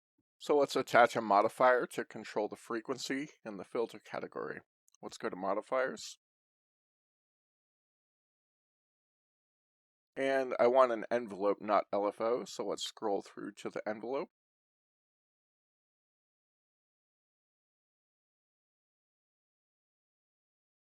Now we're in envelope, we want to find the assign, envelope assign, and we'll set that to be our filter, frequency. So now we should have something.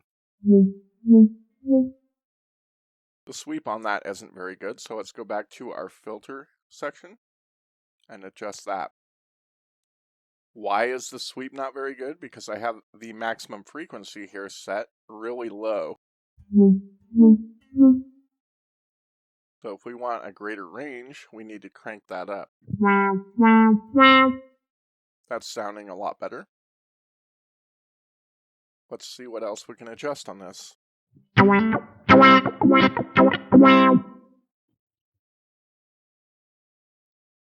That sounds good, a bit more chewy.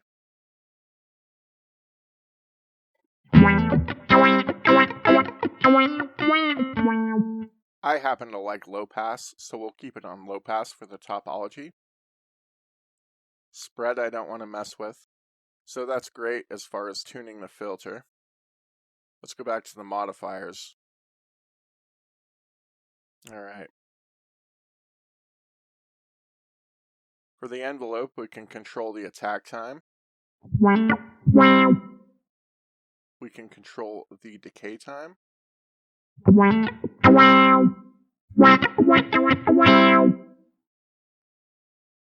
We can control the shape. I like exponential when I'm using envelope filters, but linear is good too. But here's the exponential.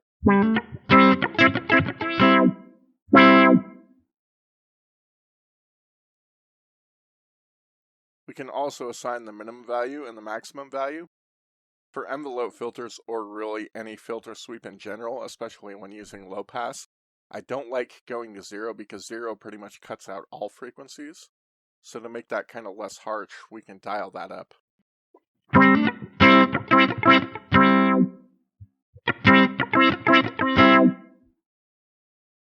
Now, if you want to reverse this, so instead of doing the envelope up thing, you want to do the envelope down thing, you can reverse the maximum and minimum values.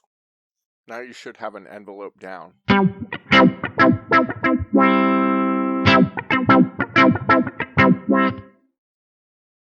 So let's put that back to how it was.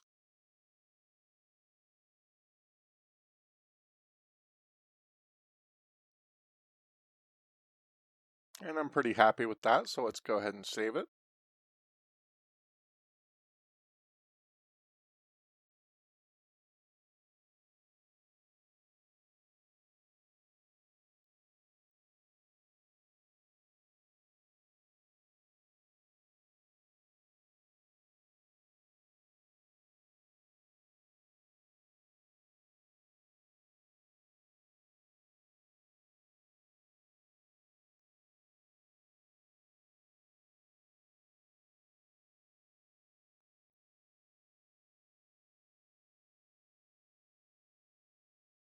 Now let's just tie a filter sweep to the dry signal. Let's go over to our filters category. And we'll keep the type on ladder. We'll put the location on our dry signal. I want the frequency cranked all the way up because I'm going to be adding a modifier onto this. And we'll put up the resonance a little. And the topology is low pass, which is what I want. Now let's go over to the modifiers. And go to the LFOA.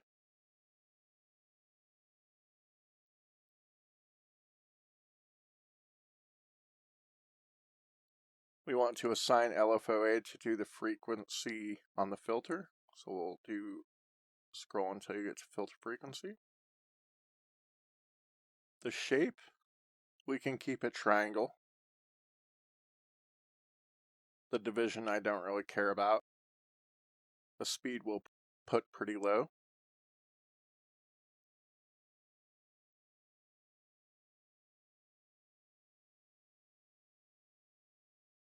The maximum is the maximum value and the minimum is the minimum value. Let's hear this.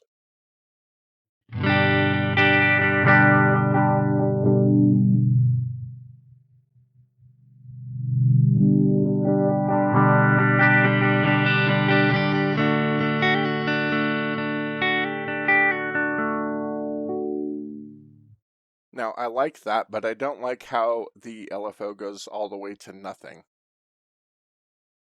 So let's adjust our minimum value.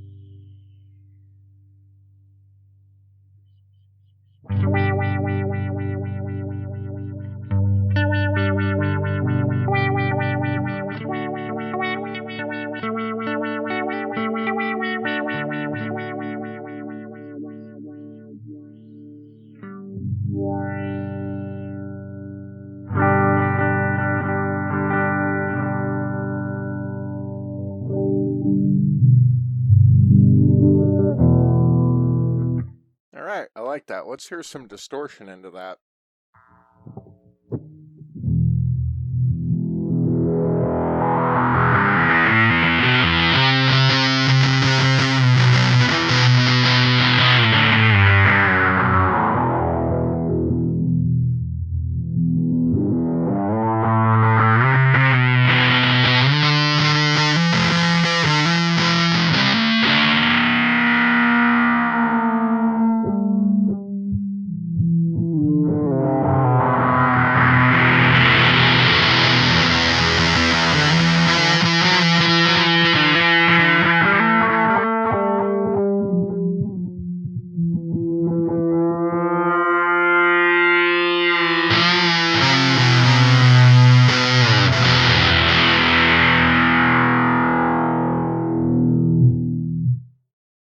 Alright, let's save that.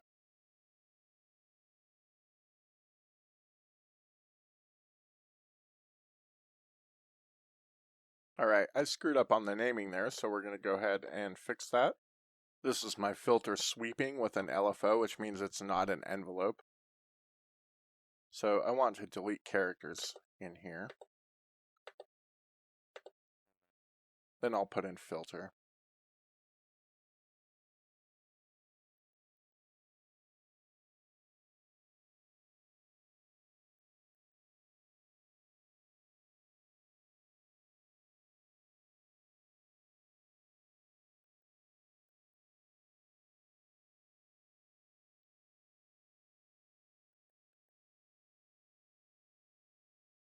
That's better.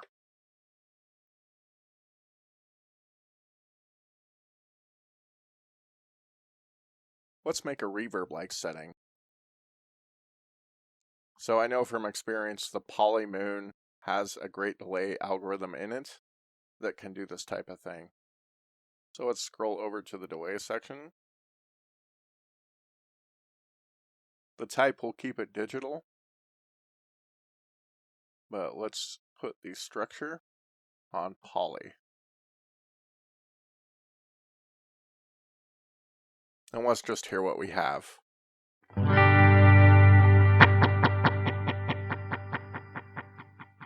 So that is not very reverb-like. Let's go through what we have control over.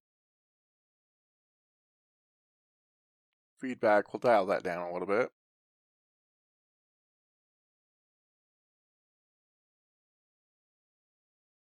Dimension. That is the control on the polymoon that smears the repeats. So let's turn that all the way up. That's much better.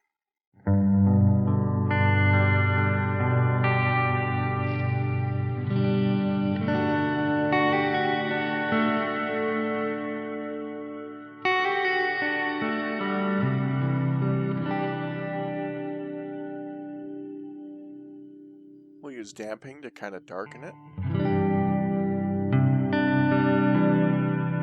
Not quite that much.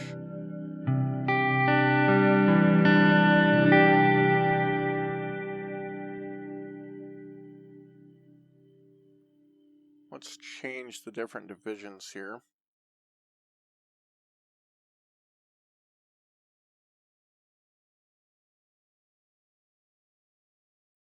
Do like a triplet quarter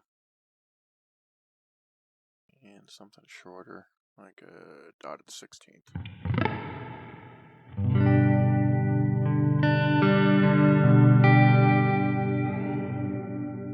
Maybe not quite that much.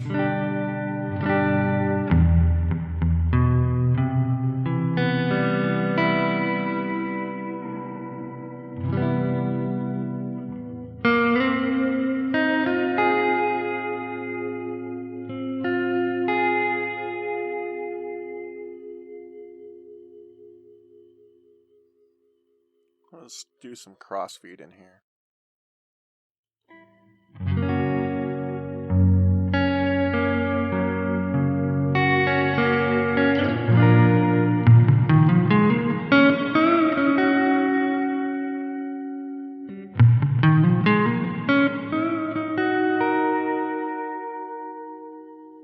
Now let's put some modulation on it.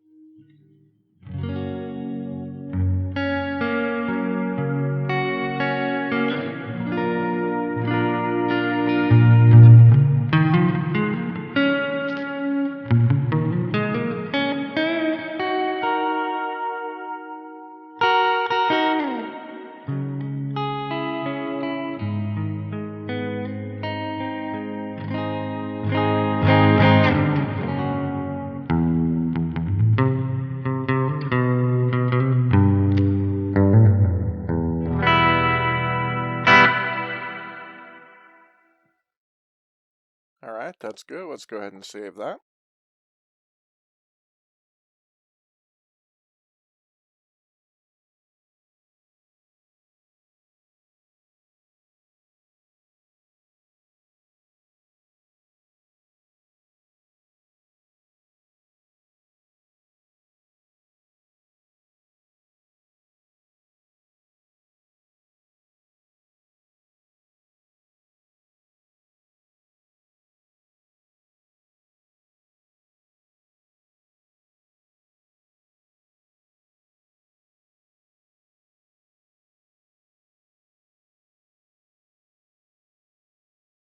One problem that I ran into where I'd kind of like more control over the modulation, because we only have one modulation knob, and that kind of controls both the depth and the speed of the modulation, which Meris have already dialed in.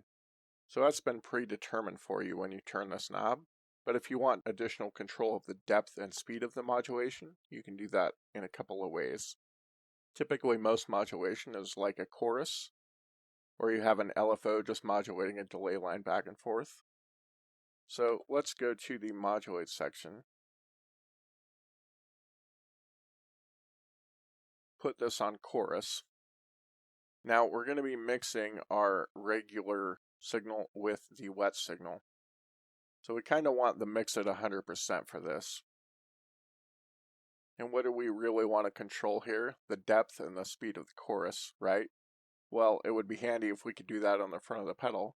So let's assign the depth to be controlled by C2 by just pressing and holding C2. And then we can set the speed be controlled by C1 by pressing and holding C1. Now we're controlling the depth and the speed of the chorus on the front panel here. Let's turn the mix to 50/50.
So that's how you could get granular control of some modulation on the delay line.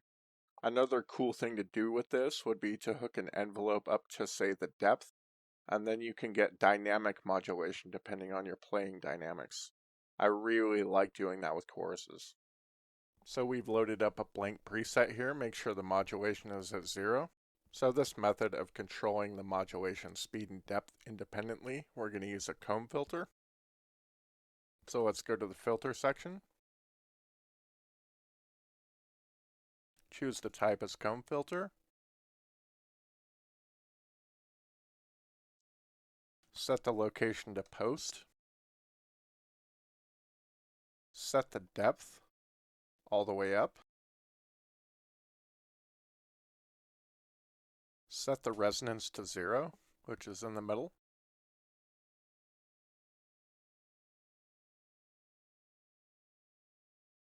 Set the level to 0, which is all the way at the top. Keep the spread at 0, which is at the bottom. Now let's move over to the modifiers.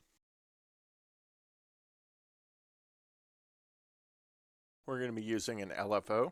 The speed of this LFO is going to be the speed of our modulation, so we'll go ahead and assign that to C1 now. LFO division can be left off. You can choose whatever shape you want, but I'm going to keep it on triangle. We're going to put the assign to the filter depth. The minimum can remain at 0. The maximum here is going to determine the maximum depth of your modulation. So if you want that less pronounced, you would put it lower, and more pronounced, you would put it higher. For the time being, we'll leave it higher, and we're going to assign that to C2.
that's it. You now have control of your modulation speed and depth on the front of the pedal.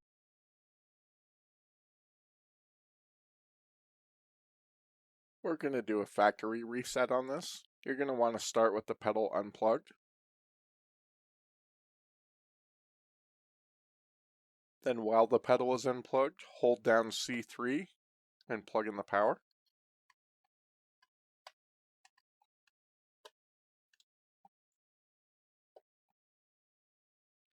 Reset all presets and globals, cancel, or start the reset. Go ahead and click C1 if you want to start the reset, C2 if you want to cancel. And the reset is complete. If we scroll backwards, we should see all blank presets.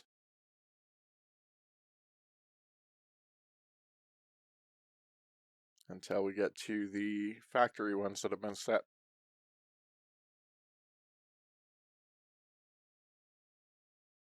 While this is a fairly modular delay, you can only ever have one of each category in your patch. So for example, if you choose a volume pedal preamp, you can only place that in one location in your patch. You can't use an additional preamp. If you want a filter, you can only use one filter in your patch. If you want to do pitch, you can only do one pitch in your patch. So you can run multiple elements, but if two of those elements are in the same category, you cannot run them together. Another limitation is while you can pick the location of where you put your various modules, if you put multiple modules in the same location, you cannot choose the order of how those modules go in that location. For example, if you chose filter and pitch and put those both on your drive signal, you do not get to determine the order that those go in. Things you'll need to do before upgrading the firmware. First, you will want to back up any presets you want to keep. This is just a safeguard in case something happens. I did not experience any issues when upgrading the firmware that would cause me to lose my presets, but it's always better to be safe than sorry. If you need instructions on backing up your presets, I did a video going over this. I'll leave a link to it in the description.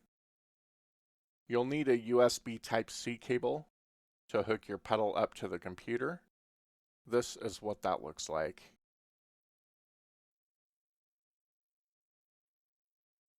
And lastly, we are going to want to download the new firmware from Meris's website. Go ahead and browse to Meris's website. Click on Products. Scroll down to the LVX. Then scroll down on this page. After you've gone a fair ways down, you'll see a section on the right with the manual and then the firmware update. Click that to download it.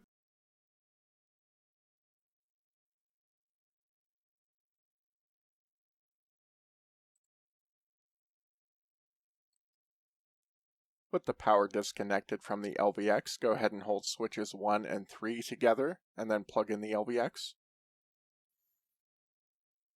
This icon will come up, which indicates you can now connect it to the computer and it should be recognized as a USB drive. Go ahead and plug the small end of the USB cable into the LVX and the other end into your computer. As we can see, the LVX has been recognized as a USB drive and there is nothing on this drive. Go ahead and find where you've downloaded the firmware file to and drag and drop that onto that drive. This will start the copying of that file to that drive. You can either monitor the progress on the computer, or you can monitor the progress on the LVX itself, as there is a progress bar at the bottom there.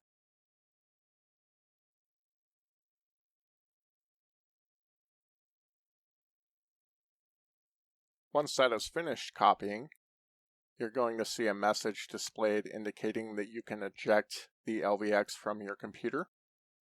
So we'll go ahead and do that. In the bottom right hand corner, you'll see that little up arrow. Go ahead and click that, and then click that icon.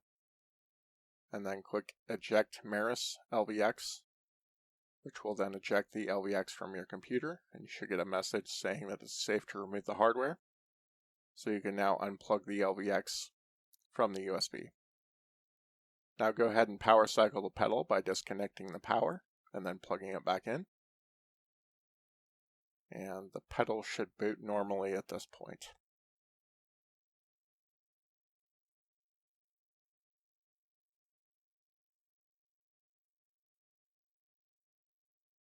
To check the firmware version, go ahead and tap C3 and then scroll through the various categories until you get to the system information page.